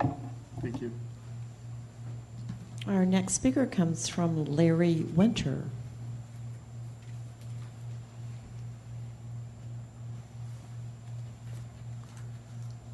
Good evening. My name is Larry Winter. I'm an 8-year resident of Crooked Creek. I live at 3320 Compass Way. I encourage the city of Milton to think about Milton's big picture, think about the wording of Milton's ordinance for road abandonment, and think about what Milton's own experts have said. The decision you make here tonight is not only about Crooked Creek, it's about the thousands of Milton homeowners and businesses that surround Crooked Creek. Those that live by Highway 9, those that live along Francis Road, those along Cogburn Road, those on Bethany Bend. Think about the big picture and long-term effect you will have on all these Milton citizens by abandoning a road that they have come on a regular basis to use. The wording of the Milton ordinance for road abandonment is very clear, that it can only be done if no substantial public purpose is served by the road or its removal from the municipal street system is the best public interest. Creek Club Drive has a substantial public purpose, and its removal is not in the best interest of all citizens of Milton. Finally, I hope the City Council will listen to the City of Milton's own city officials and recommendations. Milton's Public Works Director has given a recommendation of denial for this request of road abandonment. Milton's City Manager has said abandonment will not help with speeding and running stop signs. Please take the City of Milton's experts' advice, follow the wording of the ordinance, and vote this request for abandonment down. Thank you for your time and consideration. Thank you. The next card is Kelvin Thompson. He has checked. He's in opposition. Did you want to speak, Mr. Thompson? Sure.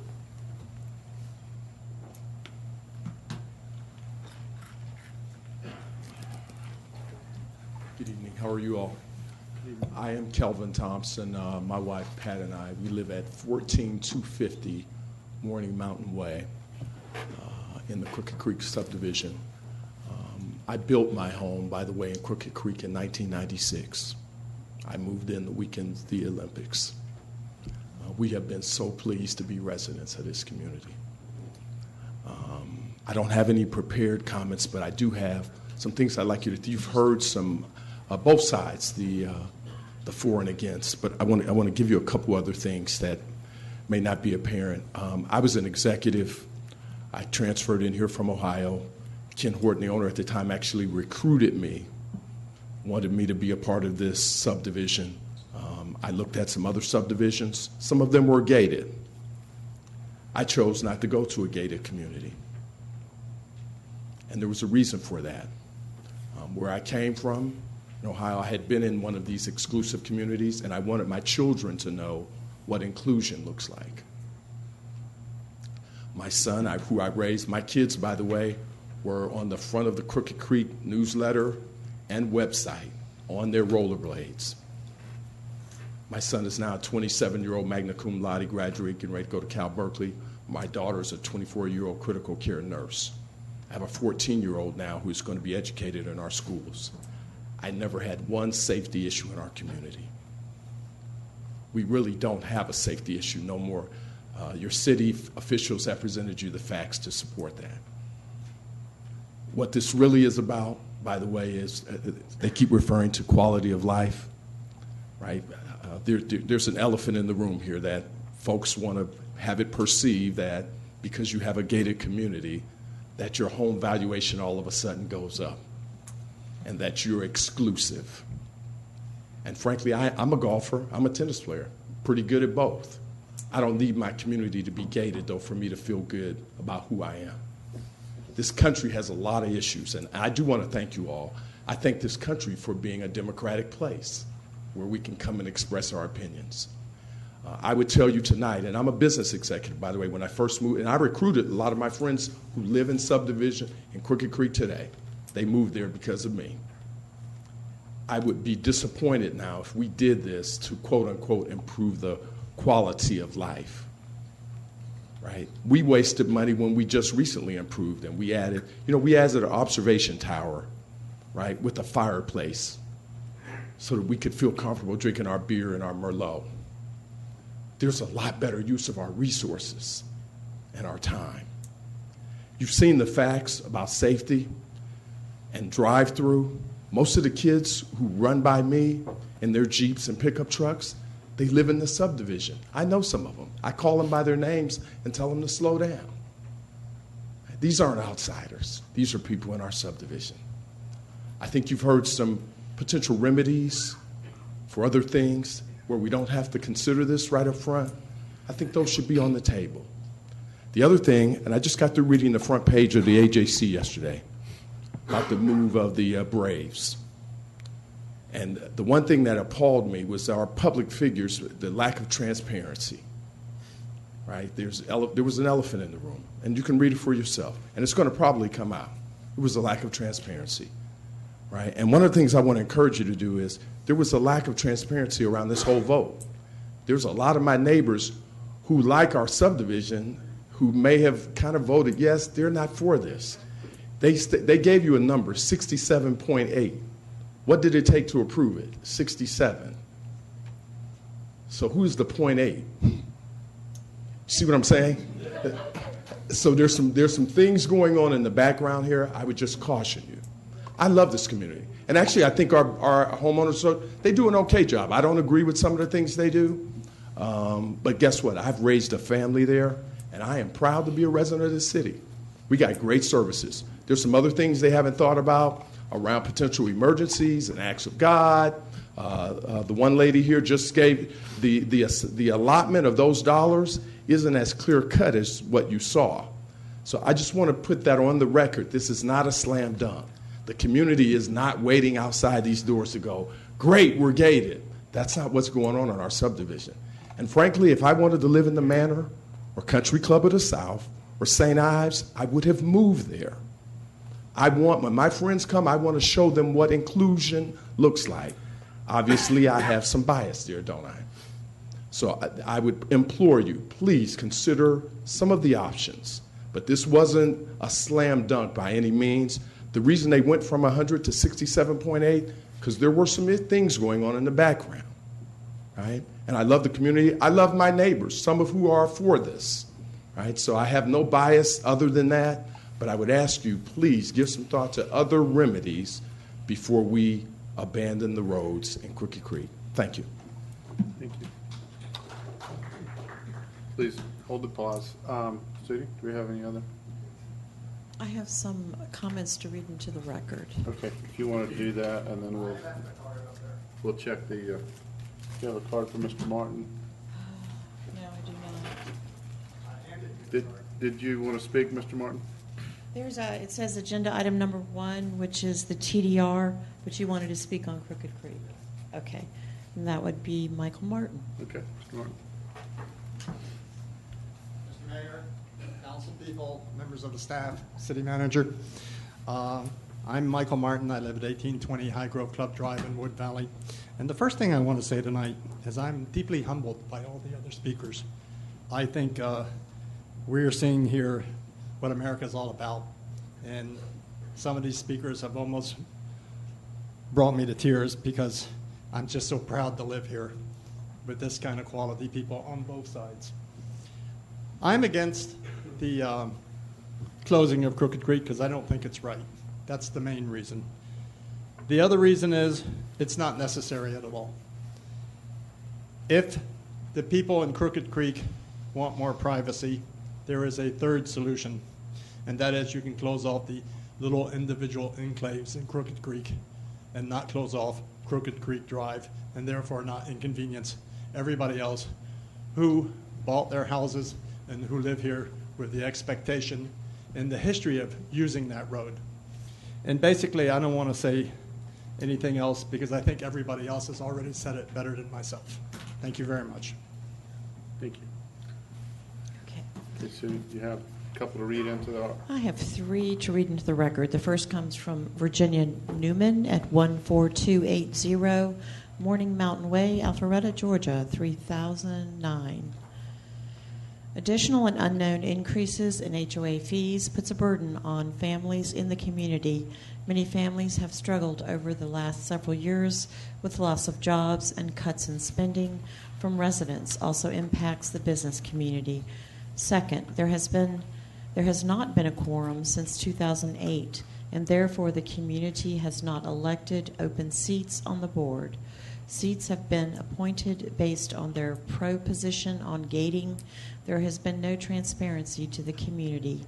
Third, residents who have attended the annual HOA meetings have requested the need for speed bumps, tables, which has been put off by the board in pursuit of the gating project.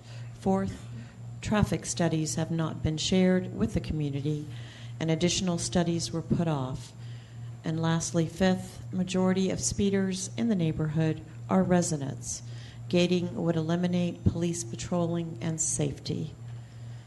And our next comment comes from Tom Ellison, 14650 Creek Club Drive, Milton, Georgia. Major concerns. The Crooked Creek HOA has developed an insufficient budget for the costs of road utility and infrastructure maintenance. With respect to roads, a 2013 study commissioned by the HOA and performed by the industry consultant determined that there are more than 125,000 square yards of paved roads in Crooked Creek with a then current value of over $6 million. They assessed their average condition to be fair to at risk and recommended what they considered a conservative road reserve of $200,000 annually for proper maintenance. The budget proposed by the HOA and presented to the residents contains a road reserve of $112,000, which they indicated will be adequate to resurface 1/15 of the roads every year. to annually repave 125,000 divided by 15 equals 8,333 square yards for 112,000 would require an average cost of $13.44. This is at considerable odds with the opinion of the consultant that a replacement value typical of $48 is typical for this region. In fact, the Public Works Director budgeted about 173 SY for 5 streets in Crooked Creek in the 5-year capital improvement plan. The HOA gating budget contains no funds for the maintenance of other utilities or infrastructure such as storm pipes and drains, sidewalks, gutters, or curbs. No money is set aside for road improvements in the budget, and inflation has been ignored. The budgetary plan to cover the expense of contracting for road salting or plowing for winter weather events is to draw the necessary funds from the road reserve. Creek Club Drive is routinely used by emergency vehicles in and around Crooked Creek. Emergency response times may be adversely affected if access is granted. Traffic delays on Highway 9, particularly heading northbound from the Bethany Bend intersection, could well be increased as vehicles stack up waiting to make the left turn onto Creek Club Drive by those slowing to go through the gate or being stopped by the guard. In addition, intersections receiving displaced traffic could add to general area congestion. The validity of many of the petition signatures obtained. The petition was positioned similarly to an attendance sign-in sheet for the series of meetings held by the HOA board to make their gating presentation, confusing many residents. The information presented in these meetings and posted on the community website by an HOA board 100% in favor of gating was often incomplete or erroneous, leading residents to make their decision without all available facts. Glaring examples include the inability of police to issue traffic violations on privatized roads, that the installation of traffic calming devices would not be done by the City of Milton and was prohibited because the roads are public, that possibly 3,000 vehicles per day use Creek Club Drive as a cut-through between Highway 9 and Francis Road. Residents who did not sign the petition at one of the meetings were solicited door to door by street captains in favor of gating, in some instances on multiple occasions. Many residents who signed the petition as far back as early December 2013 may have moved or changed their minds. A lack of neutrality by the HOA board to date throughout the road abandonment process. There has been a coordinated effort of suppression, censorship, and delay in distributing to all property owners information opposed to privatizing the roads.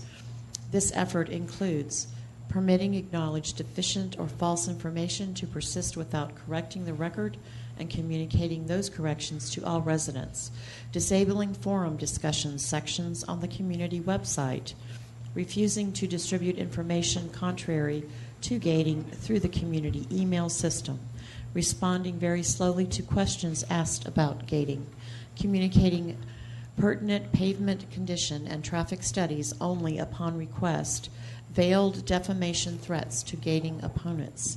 In short, the HOA board neither encouraged nor allowed essentially any form of discussion in opposition to their publicly stated goal of gating Crooked Creek. Minor concerns: increased speeding in the neighborhood.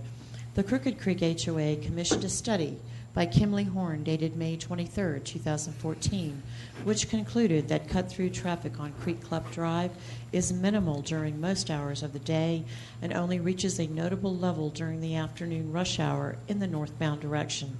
In fact, over the course of the day, no more than 10% of all vehicles that travel on Creek Club Drive are cutting through between Highway 9 and Francis Road. This leads to the conclusion that 90% of traffic is neighborhood residents. With the elimination of the threat of a ticket and or other consequences for a moving violation on privatized roads, it remains to be seen if vehicles will respect posted speed limits or observe stop signs. There will be less regular Milton police patrols once gates are installed. It is a natural assumption that deployment of police personnel in public areas as opposed to private neighborhoods is more practical and to the greater benefit of the community as a whole. That is the end of that public comment. And the last public comment, I received a card that had the name MFD with the address 18th Fairway, and they are in opposition and wanted me to read this into the record. If you could please state your name and your address for the record. Do we have someone in the audience that filled that card out? MFD at 18th Fairway. I'm sorry? Gailey, and what is your address, ma'am? 14495. 14495? Fairway. Fairway, thank you. Okay. And the comment on the card is, because there's vandalism within neighborhood, like 20,000 damage to the golf course between 12 a.m. and 6 a.m. with a golf cart. This occurred on 9/25/14. Have been an owner for 10 years, do not want this expense. And that is the end of public comment. And we did have an extra 16 minutes that support could have. Okay, and Ken, as far as on this, obviously we allow the applicant or the attorney for the applicant to speak or not.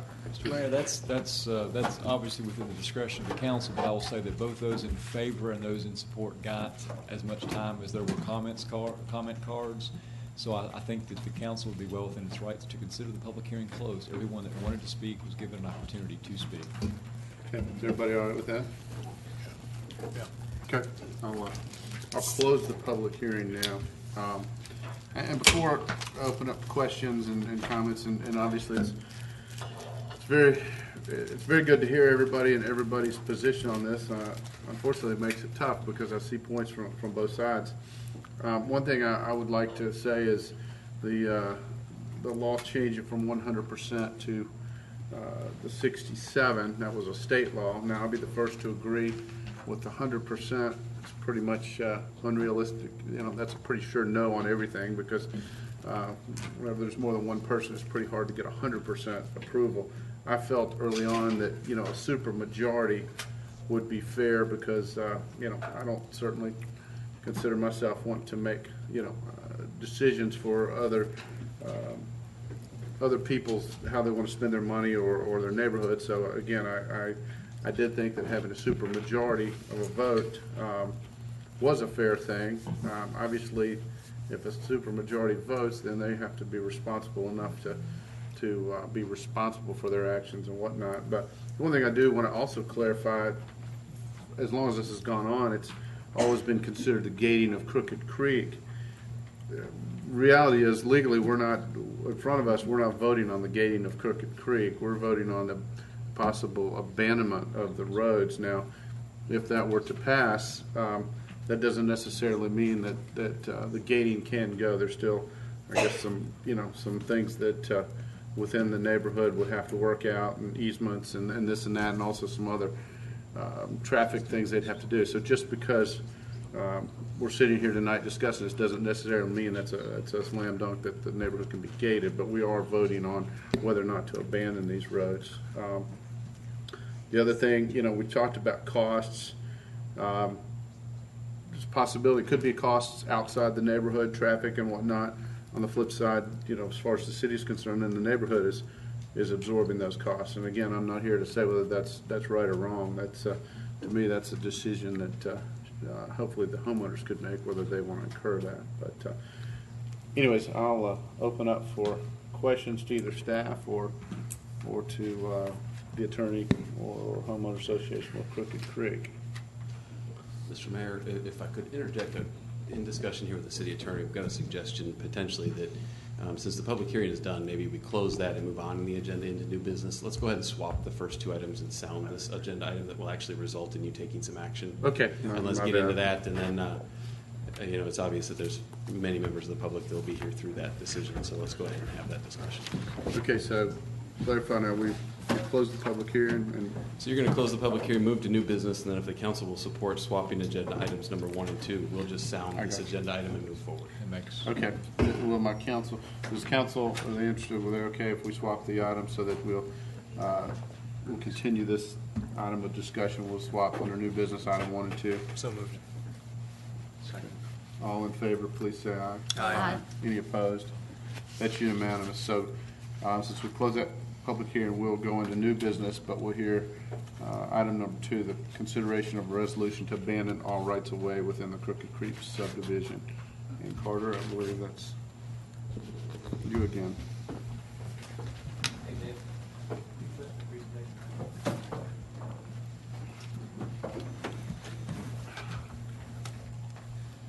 And I really don't have too much to add other than just a couple of things real quick.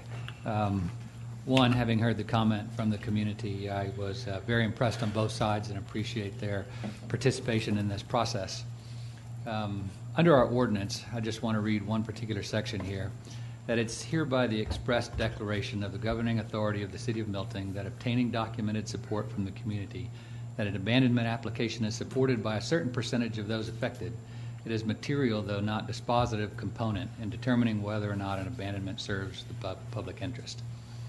And so what that means is the abandonment process and the petition and the comments you've heard regarding the petition and that process is only one component that you have to consider in this resolution. At the end of the day, state law governs what we have to look at regarding any abandonment of a public road. And you have to find that, one, the road has either ceased to have been used by the public, or two, that the removal of the street from the municipal street system is in the best public interest. And so how you do that obviously is up to you, but the abandonment process and the petition process and the percentages that we have outlined in our ordinance are only one component of that decision-making process. And with that, I will answer any questions if there are any on the resolution before you tonight. Anybody have questions for Carter?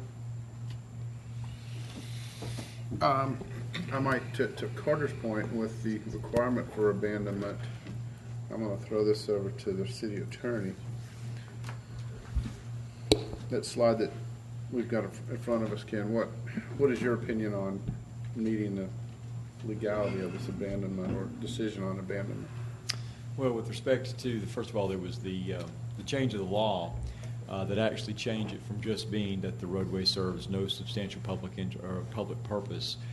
Then, of course, the law was modified such that it says, or that its removal from the municipal street system is otherwise in the best public interest. And, of course, from my perspective, that was always the change in the law that may have put this in a posture where the city of Milton could actually do it, because prior to that, was my personal opinion, legally, that I didn't see how there was going to be a demonstration that that roadway did not serve any substantial public purpose. But now that you've got that flexibility, and I do think they're different, the separation by the word or means it can be a showing of one, or independent of that, a showing of the other.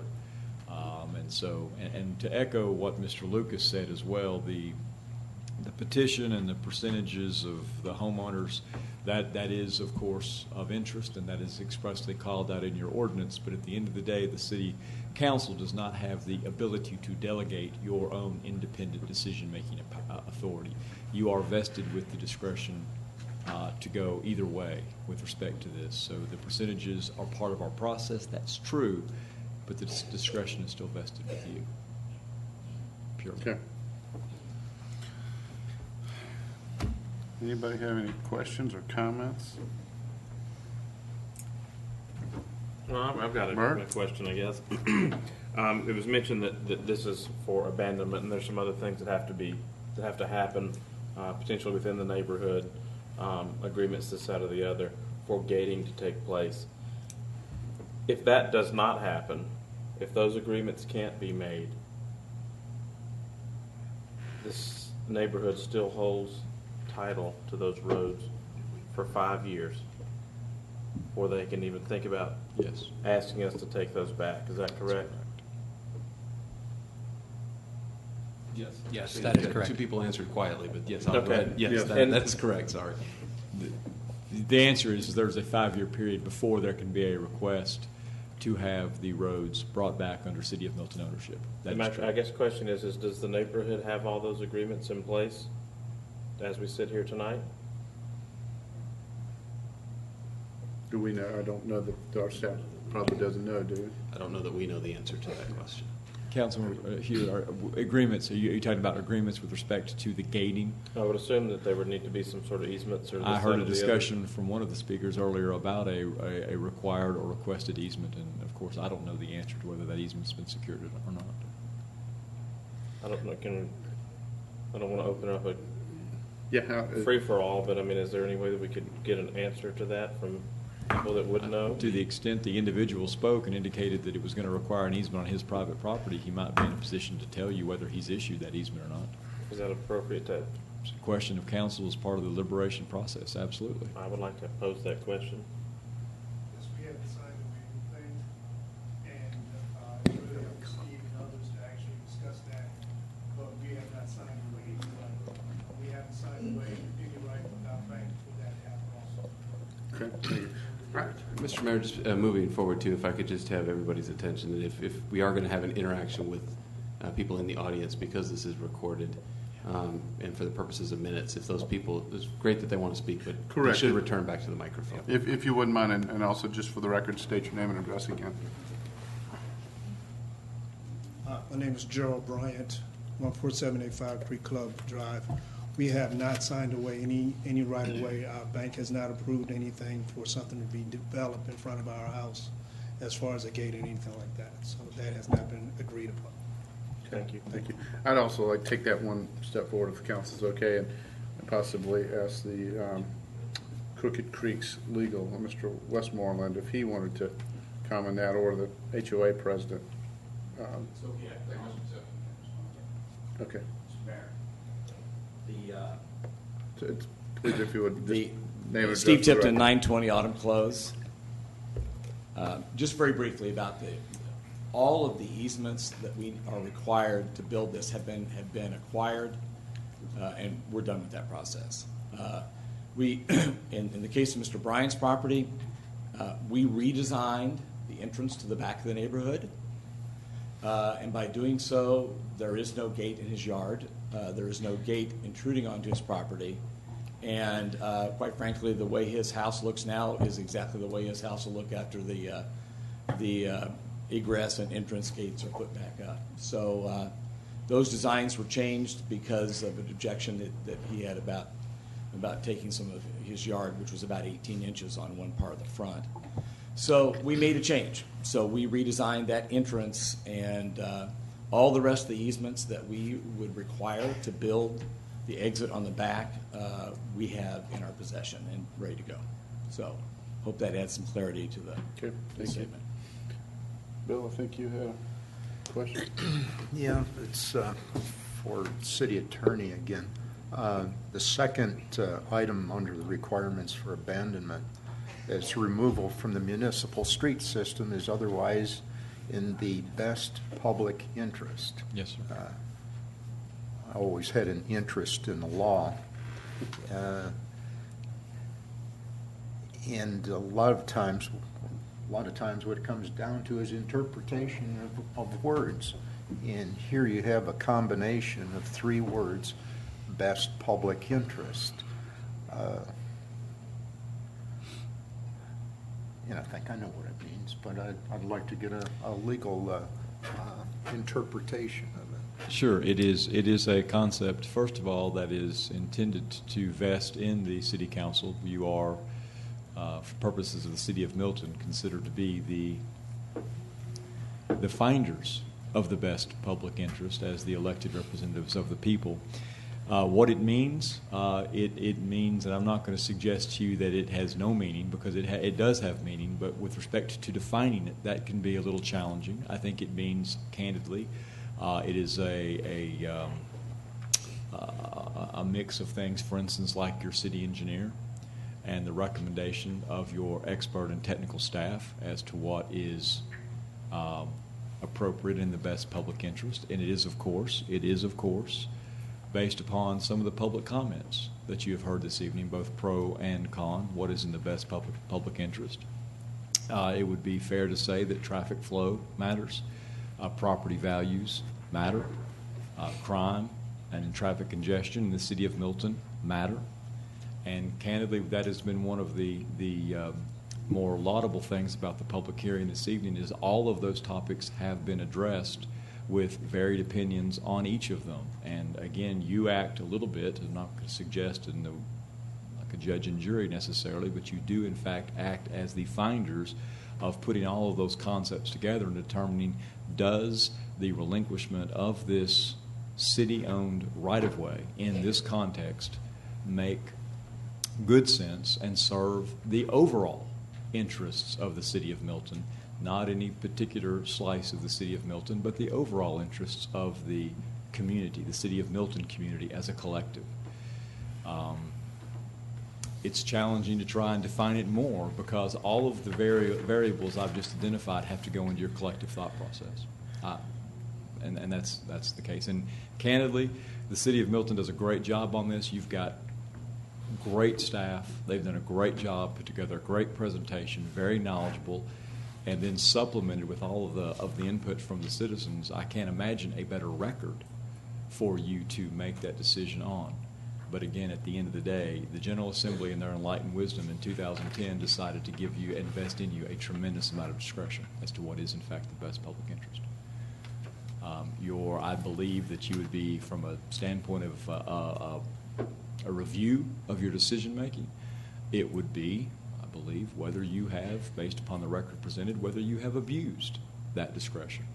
It's a very favorable pro-council standard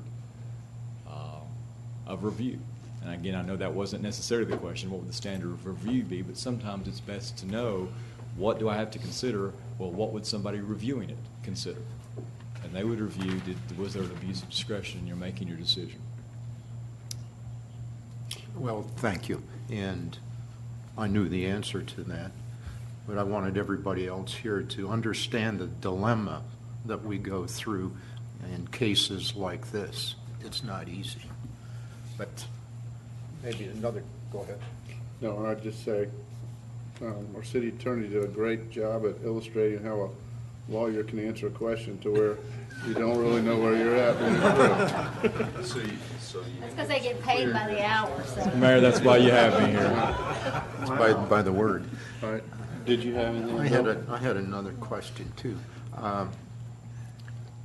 We talked about traffic calming and speed control in several different devices, addressing Carter here, have been discussed.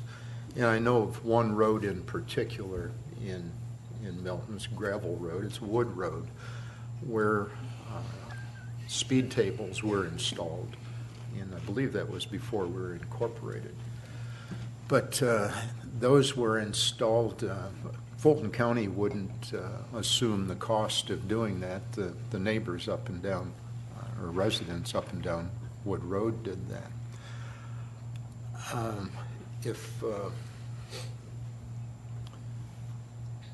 If speed tables or speed bumps, chicanes, other types of traffic calming devices were proposed, maybe by an engineering firm, by Kimley Horn or someone else, pick anybody out there. At whose cost would that be if those devices were proposed? Plus, the other question is, would the city and Public Works Department approve devices like that? First part of that question is, under our current traffic calming program, the cost of the base installation of the traffic calming measures would be a 50-50 split with the HOA. And would we approve those? Yes, in certain conditions we would. Some of the problems that we have within Crooked Creek are the horizontal and vertical geometry of the roads. And so you have to find those areas that you can safely install those measures. Whether or not you could do it along the entire length of Creek Club Drive, which is probably the primary road of interest over the traffic calming? I don't know. That has not been something that's been specifically looked at since I've been here, and may have been so prior to me getting here. But yes, those types of traffic calming measures are acceptable under our program. Thank you. Rick, did I see? Yeah, just a question, Carter. Assuming if we did abandon these roads and Crooked Creek came forward for gating request for building of the structures and whatever, even though we've abandoned the roads, would consideration be given to requirements for additional roadway improvements for egress and ingress? Yes. Into the community on both ends, both on Highway 9 and on Francis Road? Would that be part of the process you would look at? It is. These are two separate but related processes, and so the act of gating follows an administrative process, and the gates and entrances and traffic improvements associated with those gates would go through an administrative review process subject to approval in accordance with our rules and regulations for gating. And that would basically take a look at traffic and safety and queuing. You would. Some things you would actually put some empirical, I guess, taking a look and actually looking Yes, what sir. you need to do. Yes, sir. Along those lines, I have a question. Do you mind if I? Go ahead. Have you seen any concepts other than, have you studied anything to see if this goes through, if they're on the right track? Yeah, as over far the as years that they have come in with various proposals. I have seen some at the Highway 9 side. I think maybe Sarah has been through with the HOA some of the alternatives on the Francis Road side. But I think those were probably more concept than engineering level reviews. Okay. Rick, were you? Okay. Matt or Karen, do you guys have anything? I don't have any questions. Okay. Again, this is a very tough one. This has come before us way back. Obviously, you guys have done, the neighborhood's done a lot of work on both sides. As it's never guaranteed any decision, but you guys did go back. You've got a 67.8% vote, as best as I can tell. Again, I know there's been a little bit of conflict, or we've heard some conflict on that. Quite honestly, this would be a real easy decision if it was 50-50 and the neighborhood was torn on it.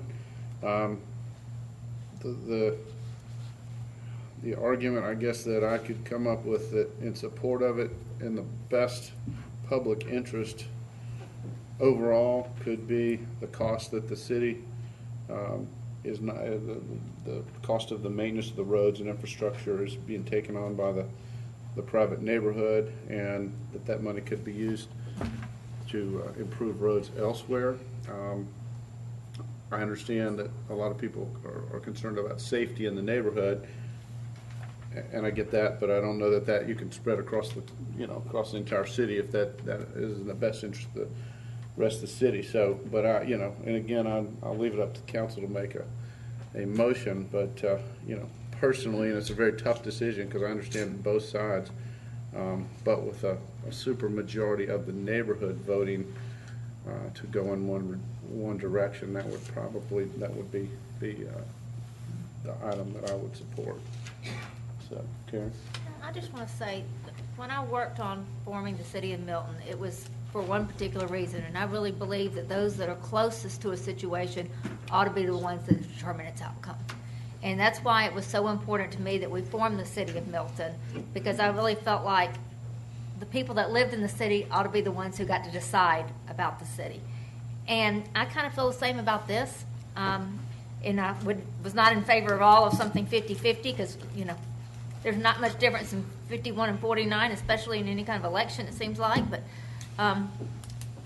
with a super majority, I think that pretty much says that, regardless of one or two people moving out, the majority still want that. And with that, I live in a gated community. I will tell you that I didn't do it.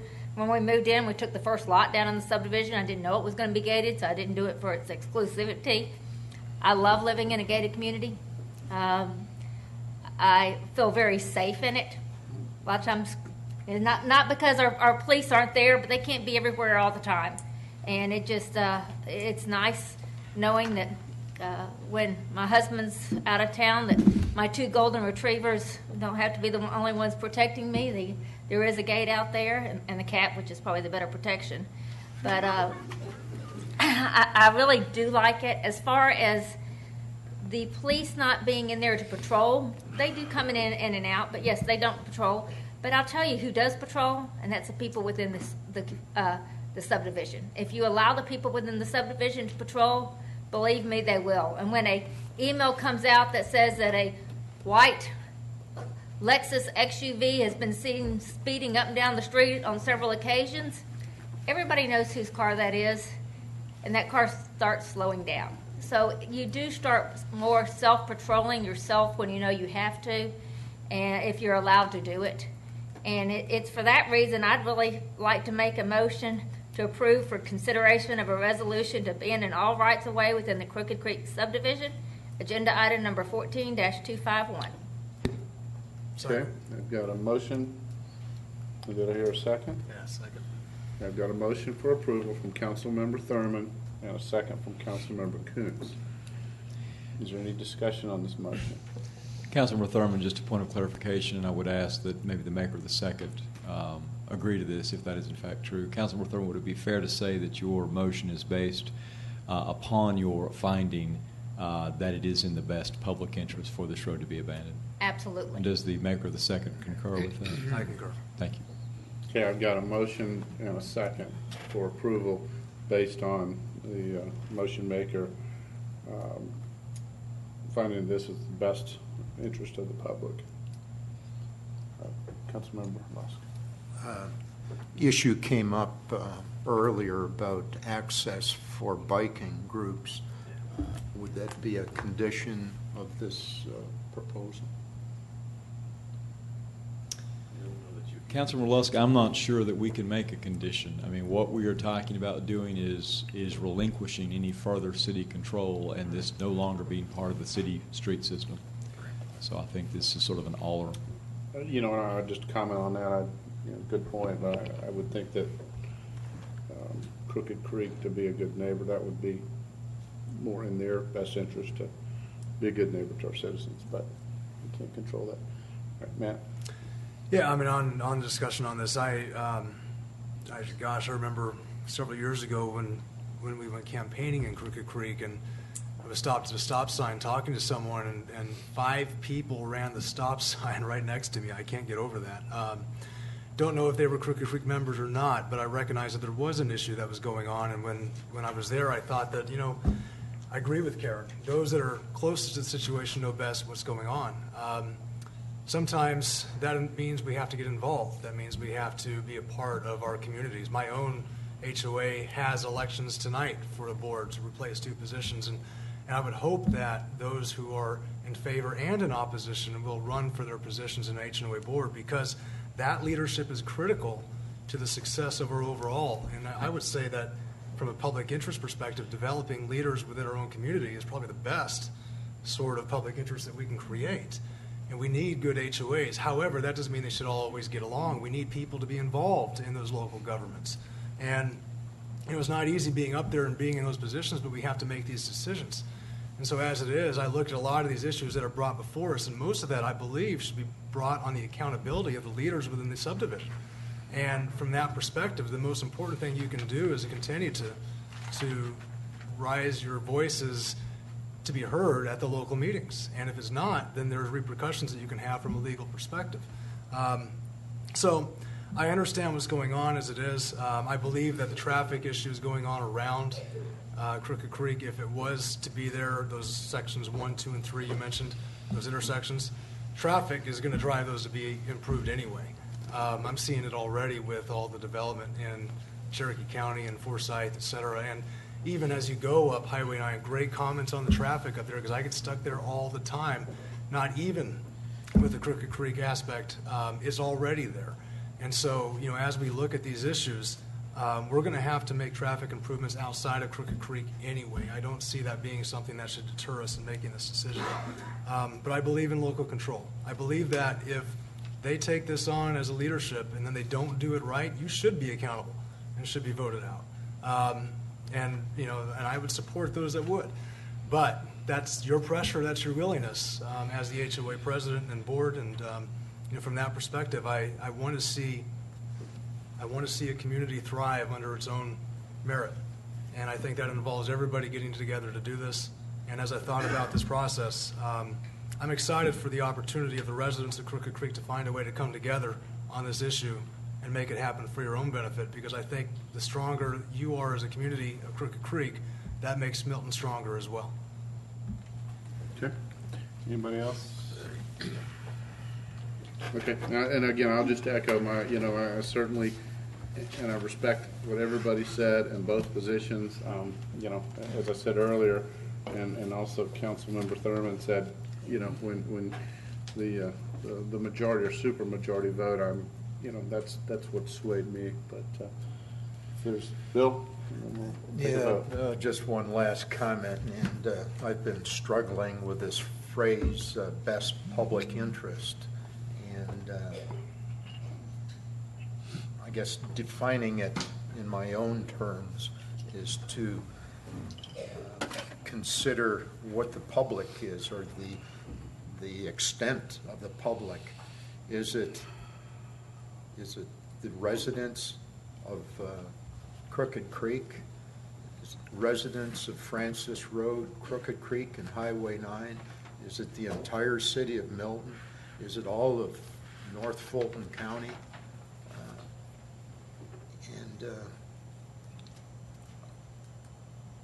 I think Karen made a good point, and that when we incorporated, or we're considering incorporation, biggest reason for it was to bring control locally here to what was to become the city of Milton. I think that was the battle cry for that whole incorporation movement. And I think as far as public interest goes, I think it goes down to the smallest forms of government. Whether it be the entire county, the city, or neighborhood. So that's what I'm considering right now, is what the extent of the public interest is out there. Okay. Anybody else? All right, I've got a motion and a second for approval on the table. All in favor, please say aye. Aye. Any opposed? It passes unanimous with Councilmember Longoria abstaining. So thank you for your time tonight. I know it's taken quite a while.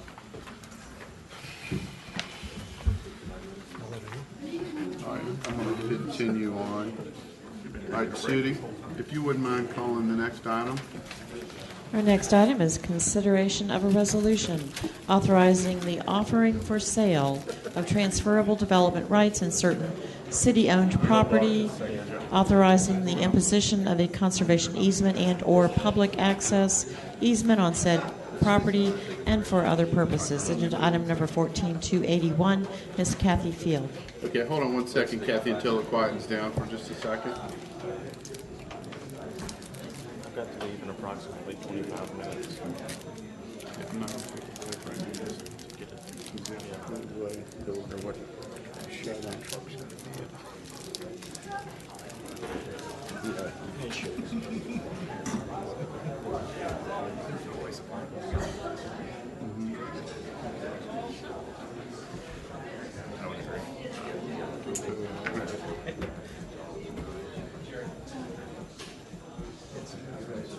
It's cold in here. All right, Kathy. I think we can hear right now. I think Karen just stepped out for a second. Okay. Thank you, Mr. Mayor, members of the City Council. I'd like to start the presentation by giving you a little background information in terms of what precipitated this request for these TDRs. Specifically, we have an assisted living facility developer who desires to build an assisted living facility on the southwest corner of Webb Road and Highway 9. And based on the density yields for what would be an 89-room facility, he, in essence, is short approximately 21,000 square feet in order to build the facility based on his minimum business model of 89 units. To achieve the density that he requires, because this is in the Deerfield form-based code area, he has the ability to purchase transfer development rights to make up for the density shortage that he currently is allowed by right. So with that in mind, he did come to the city requesting TDRs. He would need approximately 2.33 to be exact, TDRs. And we did enter into discussions with him in terms of the potential sale of some of the city's TDRs. As you know, we did acquire some TDRs through our acquisition of parkland for the Bell Park area. With that, I believe Ken is going to carry on with the presentation, and I'm certainly available to answer any questions as well. Mr. Mayor, members of the council, thank you very much. I will pick up after that introduction. As we know, the City of Milton does, in fact, have a TDR program by way of ordinance. And just very quickly, as a way of background, the TDR program allows a parcel of property in Milton that would have certain development rights that we can therefore strip away those development rights from the property, and they can therefore be reduced by way of a formula into credits, and they can then be transferred or sold to what is called a receiving site, where they can be applied to augment or enhance the development on that receiving site. We have, in fact, set that ordinance up. It is also reflected and a product of state law.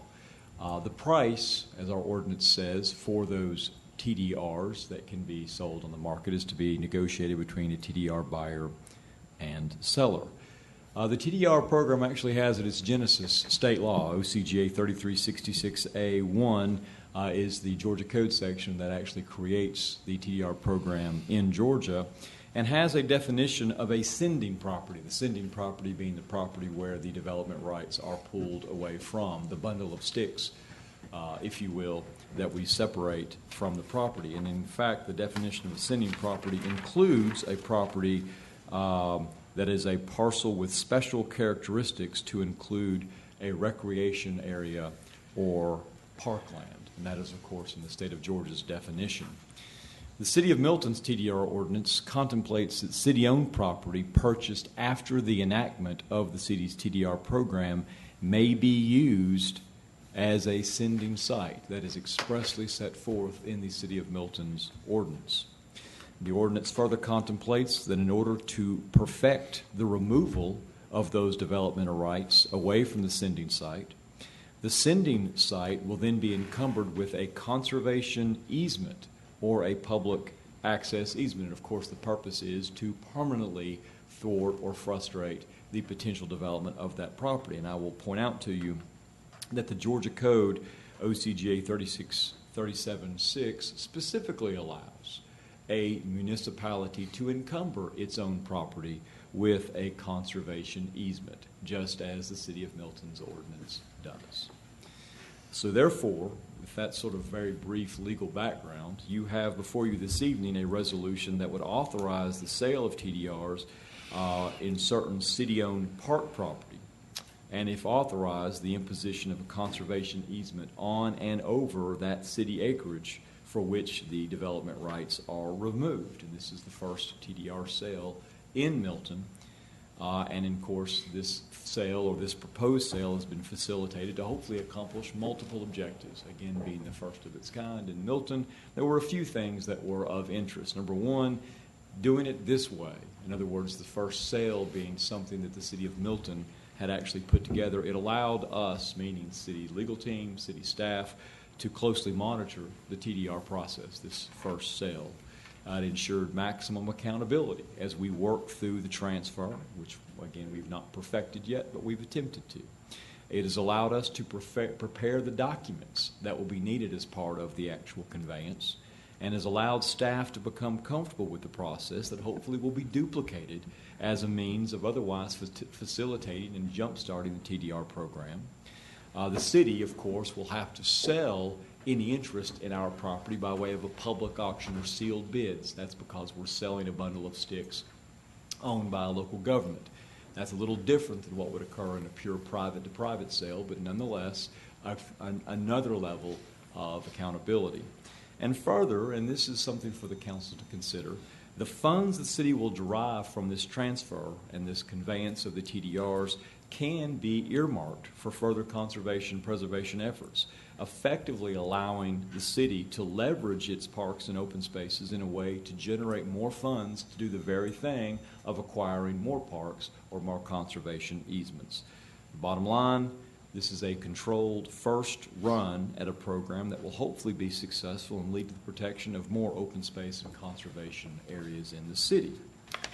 Now, having said that, the current course that Milton is proceeding down right now is just that. It is one of multiple courses. It could be altered, and that's, of course, what is in front of you this evening. There may be an interest by the council, speaking as candidly as I can be to you, in not pursuing this sale where the city of Milton's property is the first one to take part in the TDR program. It may be that that's not where you want to be. Candidly, there's already been a lot of invaluable experience to get it to this point in the TDR program. And what option to pursue rests with you. And that is true. But I will say this. Milton has a TDR ordinance. Milton is acting consistent with its TDR ordinance. Milton ordinance is legal and in accord with state law. You are in compliance with both your ordinance and the rules and laws of the state of Georgia. How you wish to proceed this evening and whether you want to adopt this resolution that's in front of you is a public policy decision, and that is up to you. Mr. Mayor. Okay. Well, I'll open up first to questions, then I got some comments. Karen?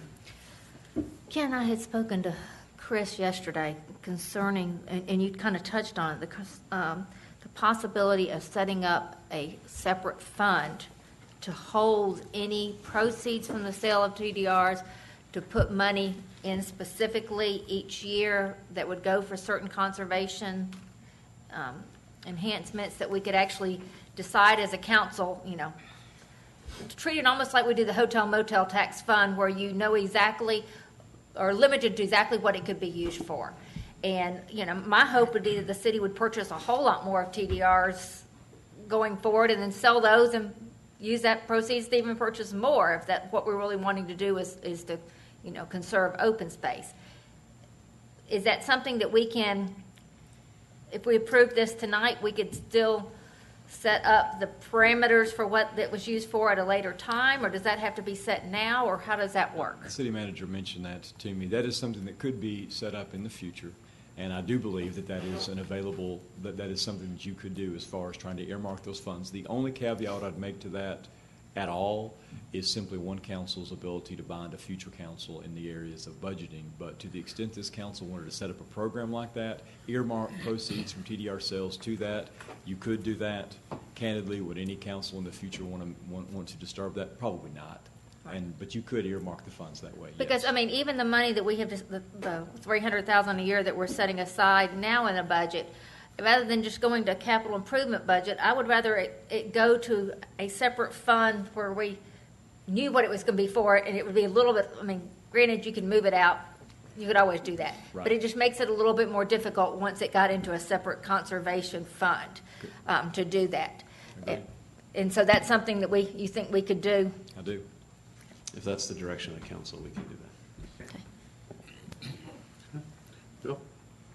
For Ken also, going back to your description of sale of these TDRs by the city, would you explain a little more detail?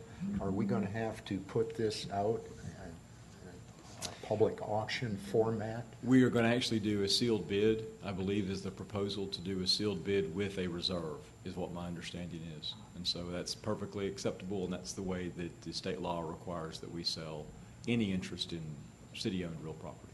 Okay, so right now, there's only one party who's interested in these. That's correct. That's my understanding as well.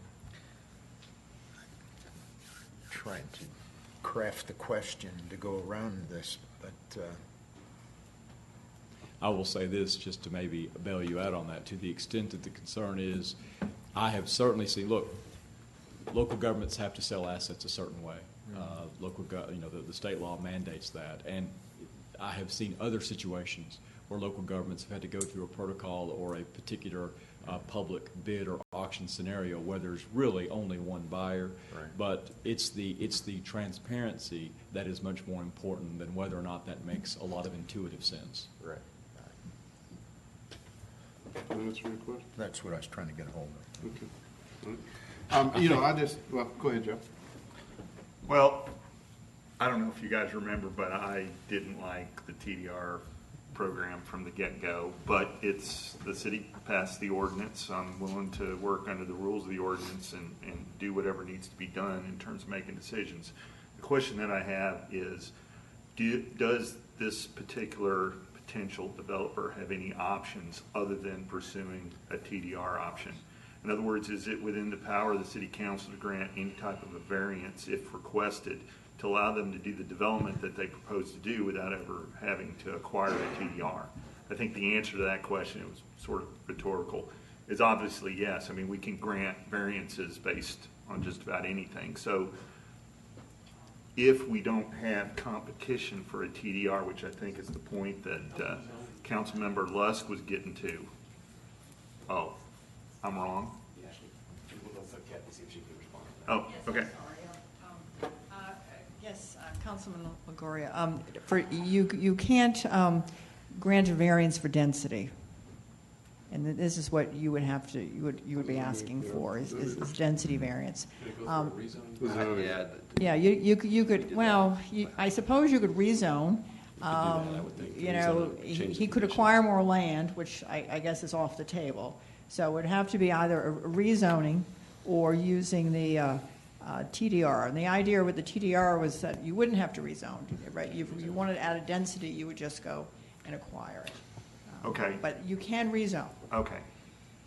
Well, let's not get into the complexities of that piece. I want to address the real issue, which is getting a market price for something where there is no demand is very, very difficult. And I think the point that Councilmember Lusk was getting to, if we only have one person looking for a TDR, you're not really getting a competitive bid. You're getting a bid from the one person who wants this, which we could argue that's market.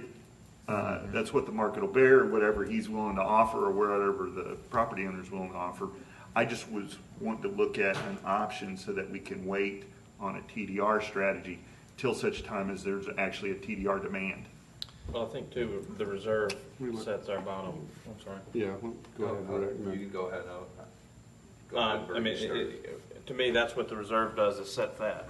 And to your other point, we ought to, at least if we're going to grant density somewhere, ought to get something that's positive out of it that we can use, versus just a rezoning, in my opinion. Yep. And if I could concur with Councilman Hewitt, yes, the intent is, through our legal advice, is that we've had the credits appraised for value, and that when we go out for a sealed bid, we will, as a minimum, set that amount. So from what I understand from what Ken said, from a legality standpoint, you're saying this is an option, what we're considering is fully legal. We can do it within the city of Milton. I guess I wasn't here for the whole TDR discussion and debate back and forth. I think it is an option if we have limited areas where we can actually increase density from commercial development within the city.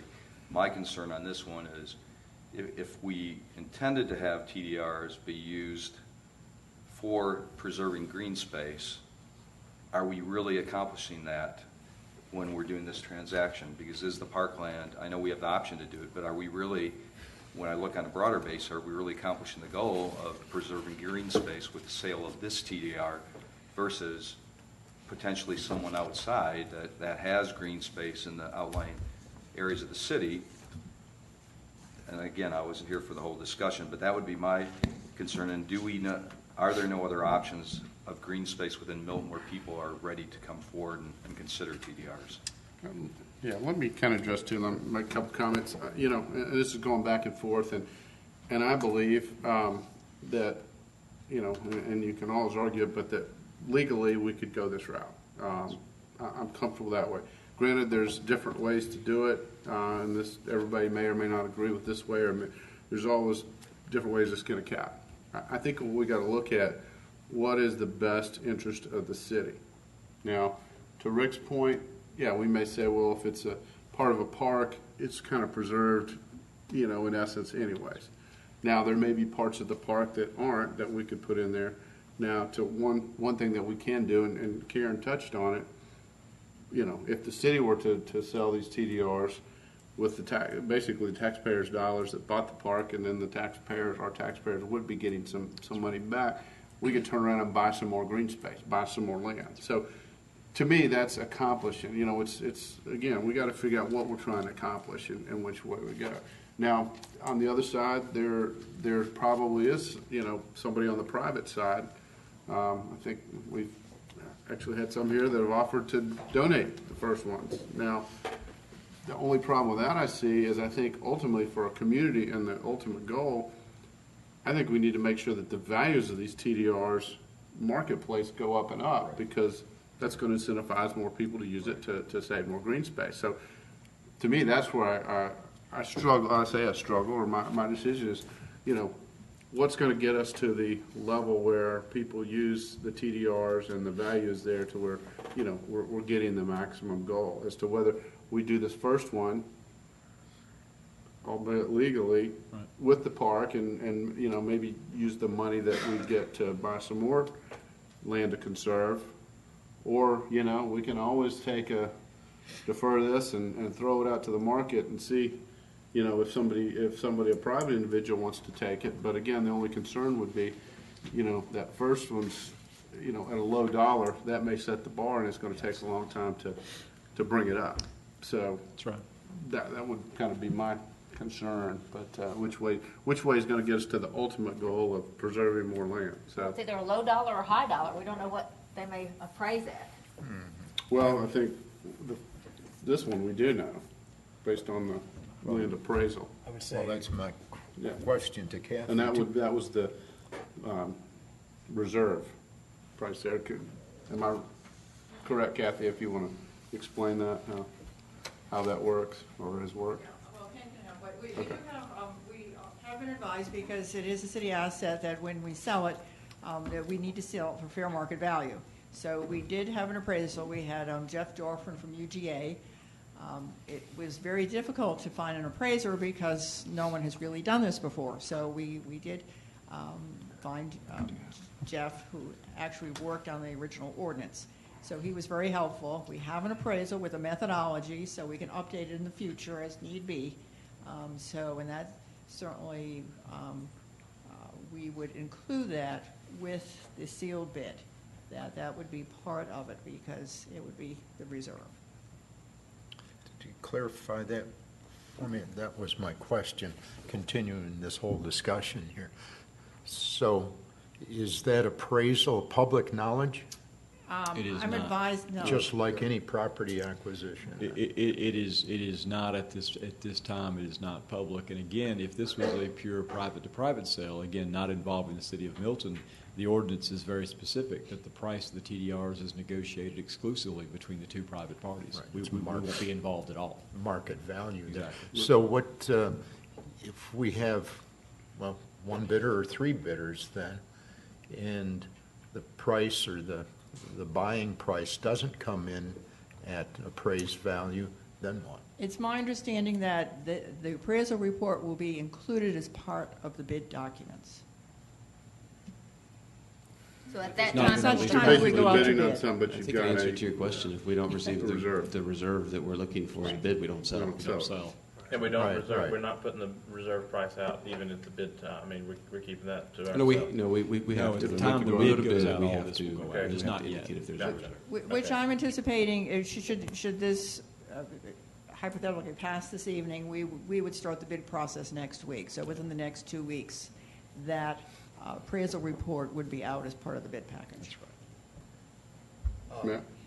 And just to offer a slightly different opinion from what you just said earlier, but from a supply and demand perspective, obviously if we have our own TDR, but if someone in the community wanted to donate or offer $100 for a TDR, whatever they choose from a free market perspective, I would argue that that doesn't decrease demand. That might actually open it up to start that process.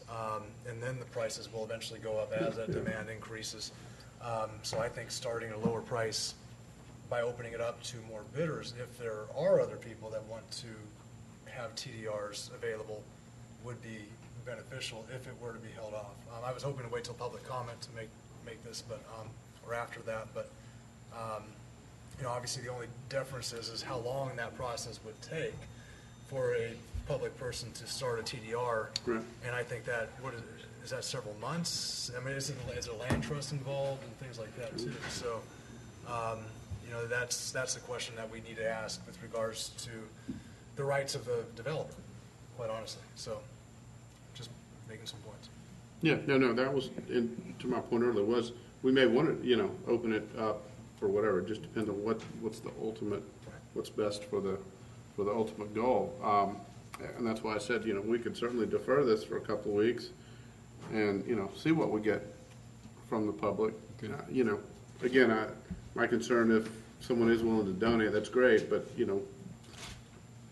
as you said, it will take a while for the market to catch back up on that. But, it might not take that long. Yeah, it may not if this goes If well. the developer finds somebody that's willing to sell it to them for a cheaper amount and still meet their timeline, It's free market. Yeah, it's free market. They don't have to buy it from us, do they?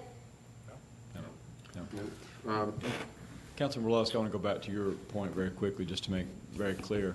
The thought being, with respect to the release of the information at the time of the bid packages go out, is just for an even playing field. My point was simply that would all go out at the same time, such that number is not bounced around beforehand.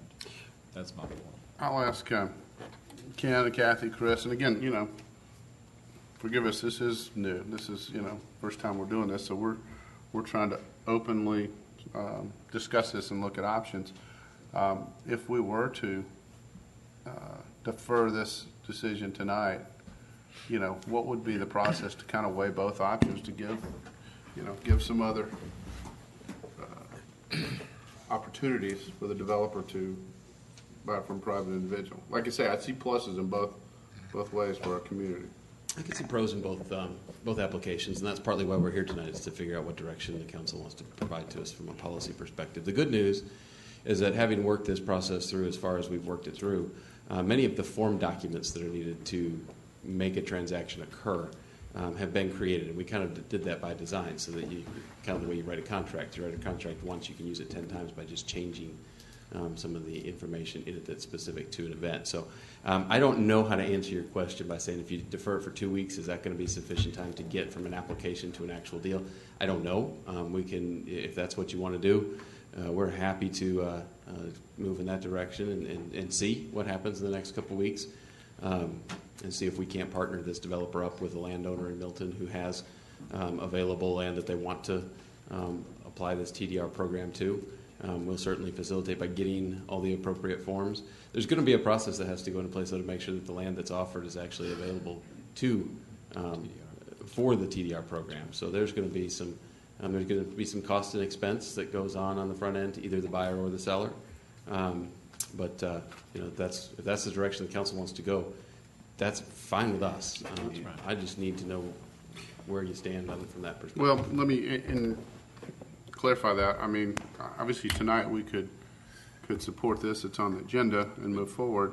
And the reality is, let's say we deferred it for 2 weeks, we may not be able to have another option that's ready to close, but it would allow us to see if there's some interest and see how genuine that is, and see how if we would want to look at that direction. Now, does that make sense? It does. Would that, yes, Mr. Mayor. and then we could always come back to this option if there wasn't another, if there doesn't seem to be another option coming up. Is that the interest?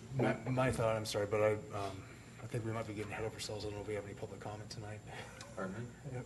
You know, do we have any public comment? I do not have any Yeah, public I don't comment have Okay, I cards. know we did or not. Okay. Okay. Anybody else? Rick?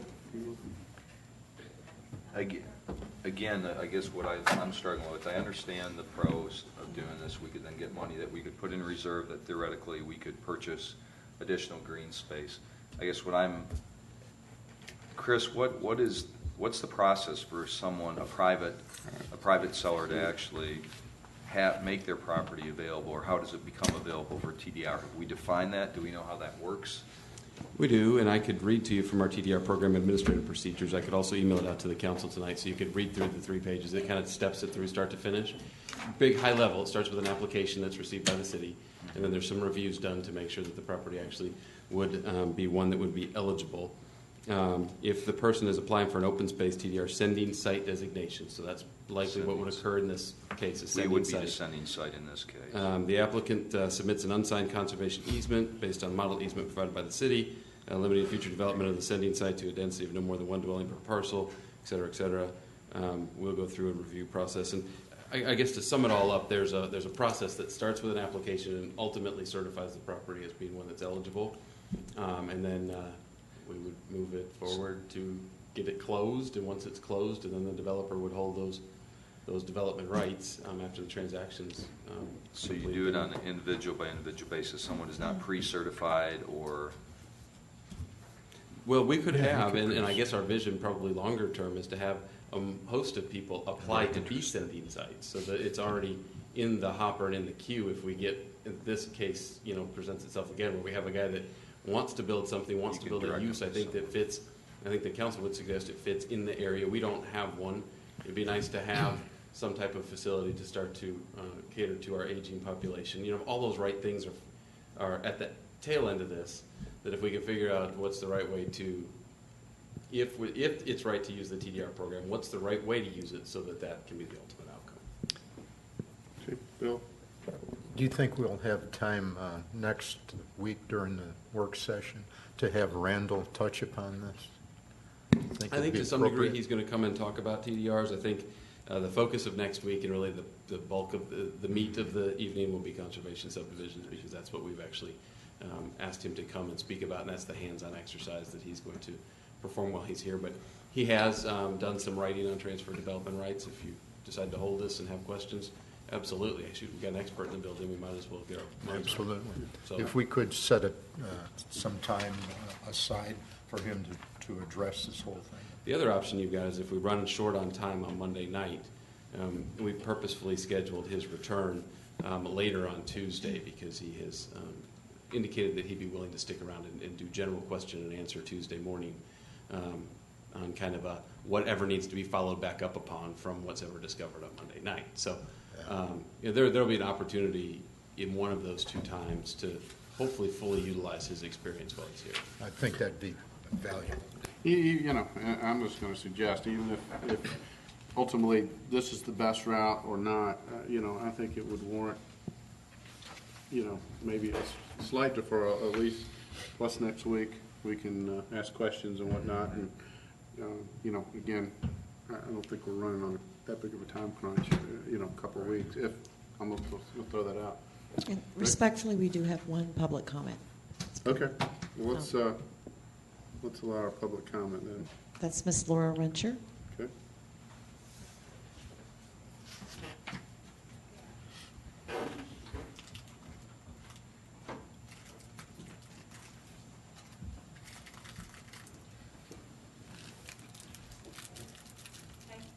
Laura Rencher. I live at 1060 Birmingham Road, Milton. Good evening. So last time I came and spoke before the council was August, and I spoke pretty fervently about my opposition to this sale of city-owned parkland because it simply provides a developer density. It doesn't really save any land. So when I wanted to talk a little bit about when I heard about the transaction, I have to say I was really pleased the program was going to get going. Then I heard the city had no one interested in selling it, so the community development department had decided to do the transaction on Bell Memorial. I was not surprised there was little interest in the program because there had been little or no attempt to cultivate community interest since the initial rollout.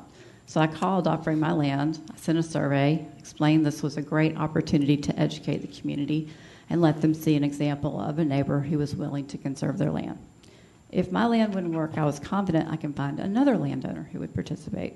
As president of Preserve Rural Milton, I have the pulse of the interest of community in participating in land conservation.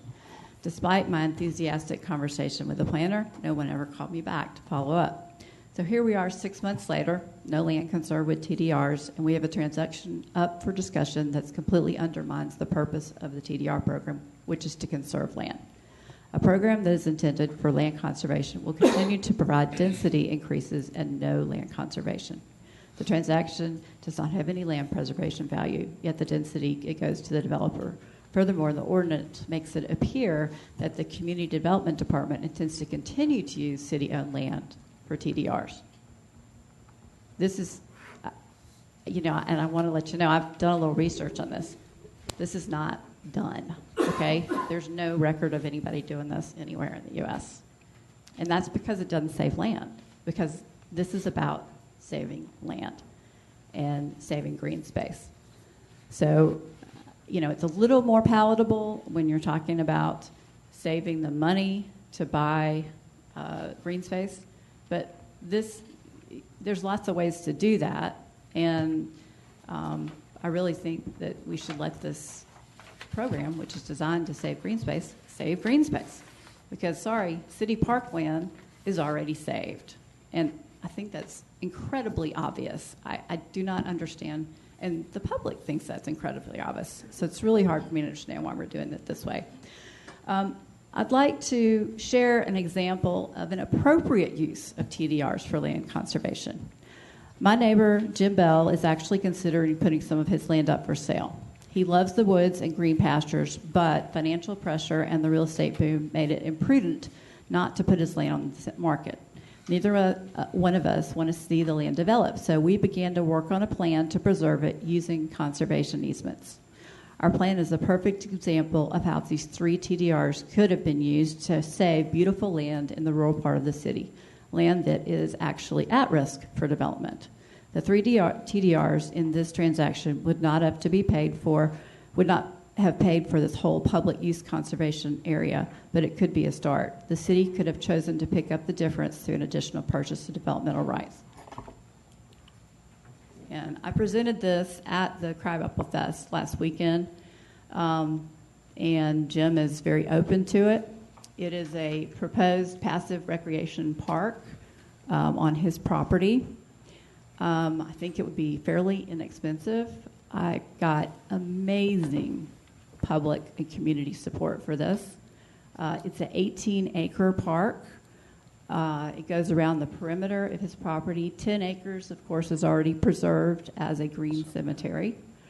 So we'd only have about 8 acres of conservation easements that you would need to purchase with public access. So we're thinking probably somewhere in the $400,000 range to have an 18-acre passive recreation park and a wildlife sanctuary. I think that given the opportunity, I probably could have come up with this 6 months ago. But here it is right now. I certainly hope that you will consider that there are lots and lots of creative ways to use these TDRs and use conservation easements. And, you guys need to learn more about this and understand that this is the way we're going to save the city, through conservation easements. But putting them on parkland is not the way. And we are way too pressured in development to be wasting them on parkland, okay? I'm sure I could find, Jim could do it. I'm sure I can find other people. Laurel already has people lined up to do TDRs. It just takes proper education outreach to the community. It's an easy program to sell, folks. Thank you. Okay, do we have any other public comment? That's all, sir. All right, public comments closed. Nick? Just a question, Chris, I guess branch off from what Bill had said. Can we get an update at one point in time from Laurel or someone come forward with what we've done as far as in that area of looking at TDR and the green space that's out there? Because I know we basically commissioned her. I'm just wondering if we could get an update sometime in one of our work sessions. You can, yeah. I get updates from her every week or every other week, depending on when she and I get together. And there's a couple of larger land tracts that she's really looking at right now. I can tell you that she's in final discussions with the land trust to work with us, really? And has submitted some properties in Milton with their photographs and other things to the land trust to see if they believe that this land that's worthy of conservation. So that's kind of a quick 30-second update as to where she is, but absolutely. Okay, thanks. Okay, Joe?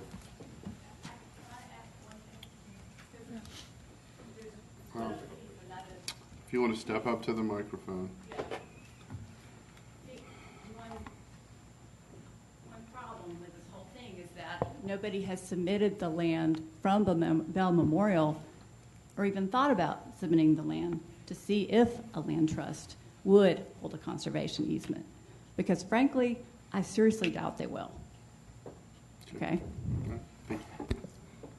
Mr. Mayor, in response to that, I'd be happy to have the city attorney address that it doesn't have to be a land trust that would hold that conservation easement if, in fact, we decided to place one on the park, but the consideration has been given to that topic.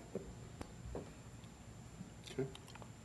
Good. Yeah, Joe. Yeah, so I didn't necessarily want to get into the details of how, what mechanism is used to set aside land that doesn't get developed. But the question that I do have, because to me, whatever mechanism does that is if land conservation is what we're looking for, then the ends are the same for either program. But there's nothing that encumbers parkland today from the city's ownership point of view that couldn't change tomorrow. Let's just pretend for a second that Bell Memorial Park, all of a sudden somebody came, there was some reason that the city decided it needed to sell the land. I can't imagine what that is, but let's just pretend it happens. If we sold the property, whoever bought it can do whatever they want to with it. Just because it was a park and while the city owned it doesn't mean it remains a park later on. That's correct. So the idea of attaching a TDR to a city park actually has some,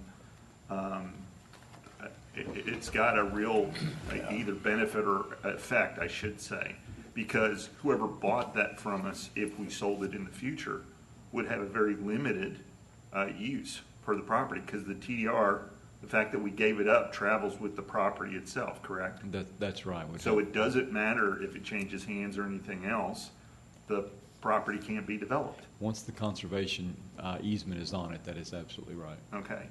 So you know, not right now. We're not in the middle of a discussion.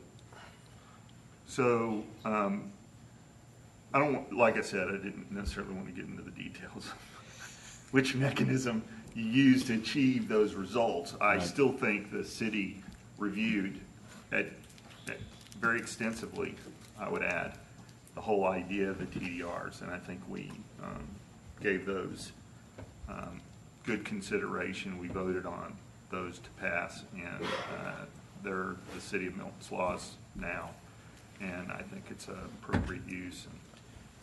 Councilmember, just to highlight one issue, I really wish at this point that Providence Park didn't have any development rights. Yeah. Very honestly, because there's a very real world example of a park that is attempting to be sold for a different use. No. And I'm gonna say, like I said earlier, we've had public comment, and people may not agree how you do something, but it's the end result that we're looking for. And you can say, this park, TDRs of the park, could be in an area, or would be in an area that actually could be built ball fields later or something like that. So you could preserve that, but also use the money again to turn around and buy more. So it doesn't necessarily mean we're wasting that time. I'm not saying we're going to approve it or not. We may look at other options, but it was a good point. It's a good point. That's right. Matt? Yeah, I just want to say as well, Providence Park is a great example of the risk that's faced when you don't have some kind of a conservation attachment to it. So, and as a city, a lot of times we have to buy new land, as we did around Bell Memorial Park, and in doing so, that land was available for being developed. And so our buying it as a transaction, in essence, had some benefit of doing that. But again, like we said before, it wasn't necessarily there. So I don't, even though there's not a precedent around the country of other people necessarily doing it, you have seen cases where parkland has been sold. So for whatever reason, that's the risk that we face. So I don't think that our doing that from a parkland perspective is wrong. What I do have an issue with is it just being us. We're both the facilitator of this process as well as the seller. And then there's, obviously there is one buyer, but I would definitely like to see the best of all scenarios where that someone would be a resident and have this particular TDR option available. And I want to see more of an effort to facilitate that. If there are names of people in the community that want to sell a TDR, I would like to see that considered before we go through this process, because it may not be necessarily the best thing for the developer to buy a TDR. He might not get the best price if it's just us, because we don't know what someone would. If someone were to offer $100 because they want to get the ball rolling, then we might be keeping that right from the developer. I know there's a process for a TDR to go through, and that may take some time, but that option should be available for the buyer if that's the case. So being the facilitator of this process, I worry about a monopoly, which is really what this is right now, unintentionally. I don't think it was intentional, but I definitely think that if we as a city are going to use these TDRs, I think it's okay for us to be a player in the game, but being the facilitator of it, we need to make sure there are other players as well. I love Karen's idea about money going to the purchase of more acquisition land, because then you buy more acquisition of land, which creates more TDRs, which then unless you compounds on buy itself. what land you want to buy, Right. or TDRs that you want to buy, so it gives us a little bit more say-so in what land we want to preserve. Right. So I'm not afraid of setting a precedent on this end. I just don't want us to be the only player. I don't want us to be a monopoly. I want to make sure that if there are other people, maybe people in the audience now that want to have a TDR be offered, raise their hand, because I'd like to be considered by staff right now to be able to be considered. So, if that's the case. So I want to make sure that it's an open process for the community. I know it's a new process. We're figuring our way through it. The not as good situation is if it is just us to get the ball rolling, which is what we're discussing here. And I still think the repercussion either way isn't all that bad, because we did buy land that could have been developed and it will be preserved either way you look at it. It's just not the best of all case scenarios going this route. And that's just my thoughts. Going from there, you want to take my suggestion to defer this for a short period and take a look, see what other options are out there? Be glad to. So how long do we want to defer it for? Let's go for 2 30 weeks. days. 2 weeks? Can I just ask one question real quick before you make a motion? Then I'm certainly happy that the meeting would be October the 20th. Okay. Would be the next meeting. At some point, too, we'll have to have a discussion. I want the council to take away, as part of this discussion, of whether or not you all have any interest in voluntarily putting conservation easements on our parkland without the sale of TDRs. Because that would be a policy decision as well. What we brought for you tonight was a way that you could potentially remonetize some of your investment, or the community's investment, into the acquisition of parkland, under the idea that we could use it to invest in future parkland acquisition. There's nothing that says that as a council you can't voluntarily place a conservation easement on our parkland. I'll just need to know what your policy direction is on that. I say that in the same sentence that I say, we've got 204 acres up in Birmingham that, to this point we've planned it a couple of different times, but the reality is anytime we do a Parks and Recreation study, that's not good parkland for Milton. Mm-hmm. And there's areas to serve Milton much better than that. So I would just ask that as you consider whether or not we do some of those encumbrances, that you are mindful of the fact that at some point you might say, Chris, that park's not going to serve anybody but the residents of Cherokee and Forsyth County, and why should that fall on the backs of the taxpayers in Milton? So we want to make sure that we don't automatically limit the value that we have in owned property as well. Especially if by selling something like that, we could buy parkland that really would serve the residents better. So, Potentially you could, yeah. if that's what the council would want to do. We could always restrict the sale of any parkland, the funds from the sale of any parkland to go back into parkland or to conservation or something, correct? as was indicated by the attorney, you could do something that would be retractable by a new council if they chose to go in a different policy direction.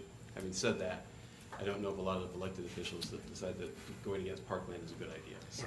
I tried to say that. He said it more eloquently than I did.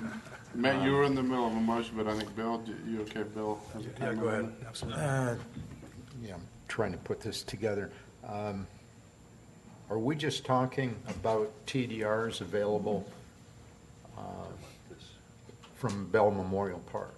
I guess it's one question. In this particular circumstance, we are. We have, according to our ordinance, we have development rights that exist on parkland that we've acquired since our ordinance has been adopted. Just acquired. Okay, so we're just talking about a finite, discrete amount of TDRs that the city owns at this point in time. That's correct. Very small. Which is how many? We increased the size of the Bell Memorial Park by 12 acres through the acquisition, 12 and a little change. So we've not really bought any other land that is considered parkland. We've acquired land for City Hall. We've acquired land on Highway 9 for facilities. Right. But if you're speaking about parkland that's been acquired for that use, in the 12 and a little bit. Right. Very small. How many TDRs does that equal? Wow. Well, when we did the survey, I think we came up with a little over 13, and so there may be a little wiggle room there. But if we assume it was 13, when you, after 5 acres, for the next 5 acres, you get 5 plus an extra one as a bonus. So we've got actually 14 now. 14. Follow my math. Okay. Anybody else want to, Matt want to make a motion? If you want to make a motion, then we can discuss. And what we're looking for, if you do make a motion to defer, is we're looking for interested people, and please put this on the record, that we're looking for interested people that have interest in becoming a sending property. a open space TDR sending site and receiving that designation. We're looking for them to come forward and submit an application consistent with the city's policy. Oh, I got open space TDR sending site. Oh, sorry. That's what it's titled in this application, that they would be applying for an open space TDR sending site designation. And you know what, I hate to interrupt, but, we did have one person from the audience want to make another public comment. I'll leave that up to the council. If you guys want to do that, or we're in the middle of a motion now, so. I'm okay. Okay. Okay, They making can your make motion, or? I'm okay, they can public comment. I think Ms. Renshaw want to add something. Is the council okay with that, or? Sure. All right, go ahead. I'm gonna have to head on. So bad. Can we go ahead and vote on that? The only thing I was going to add, which actually has been stated at this point, and that is you can voluntarily, if you're worried about your parkland being developed, because I hear that seems to be a concern, there is a way to put a voluntary conservation easement on it. Okay. The other thing is, I would question if the city could hold a conservation easement on themselves. So, Okay, thanks. I'm going to move on to, with Matt's motion, I'm about to lose another one of the council members, so. I'll make a motion that we defer agenda item number 14281 for the October 20th date, in order to find people interested in being a part of an open space TDR sending site designation. And submitted an application. And submit an complies application. with the city's policy. Comprised of, in accordance with the city's policies. Thank you. There we go. Okay, do I have a second? I'll second that motion. All right, and I've got a motion from Councilmember Coons and seconded by Councilmember Lusk, and is read into the record. I believe you've got it, city manager's got it captured. Any discussion? All in favor, please say aye. Aye. Any opposed? That's unanimous. Okay. Thank you, Karen. I Will know the you next probably- one be pretty quick, or? Very quick. Okay. Okay. Sudi, if you'll call the next item. Next item is consideration of a contribution agreement by and between the North Fulton Regional Radio System Authority, NFRRSA, and the City of Milton, Georgia. Agenda item number 14282. Mr. Chris Lagerblum. Mayor and Council, this is an agreement that's brought forward on behalf of and at the request of the North Fulton Regional Radio System Authority. It practically allows for something to continue that's been continuing since the authority was formed initially. This is a contribution agreement, and the original contribution agreement that we've approved that related to the radio system was not with the authority because the authority didn't exist. It is under the authority's advice of their council at this point that we just formalize an agreement that would now exist with the authority because it's a binding document. So this cleans up a funding arrangement because of the authority being created. That's all it does. Every city that's a part of the authority is considering the same contribution agreement. Happy to answer any questions. None of the dollar figures have changed. None of the commitments have changed. In fact, our dollars have gotten better because we've become more specific through deployment. So it's a formality, and that's really the extent of what it is. Okay. Rick? We open for motion? Yeah, we're open for motion or questions. Okay. Mr. Mayor, make a motion that we approve agenda item number 14-282. Second. Okay, I've got a motion and a second for approval. All in favor? Aye. Aye. Any opposed? That's unanimous. Okay, next thing we were going to move into, is that everything? Mayor, council reports, staff reports. Council reports, great job on Crab Apple Festival. Yeah, great job to our staff and citizens and elected people. Anybody got anything else under staff reports before we go into executive I'd session? like to keep as much of the council as I can for the executive session, so Okay. I'll hold any until we're done with it. All right, we have a motion, we move into executive session to discuss land acquisition. Second. Do I have a motion? So moved.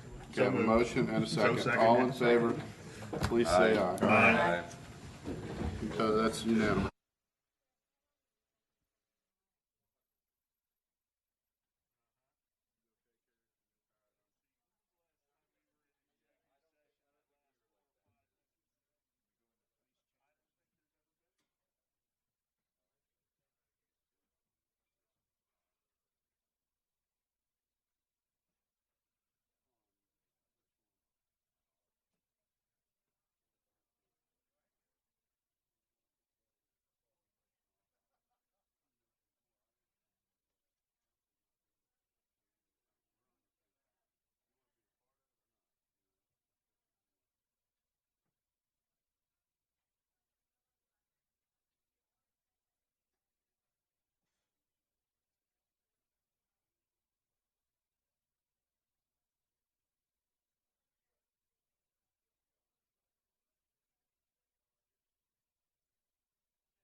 I move to reconvene the regular meeting. I have a motion to second. All in favor, please say aye. Aye.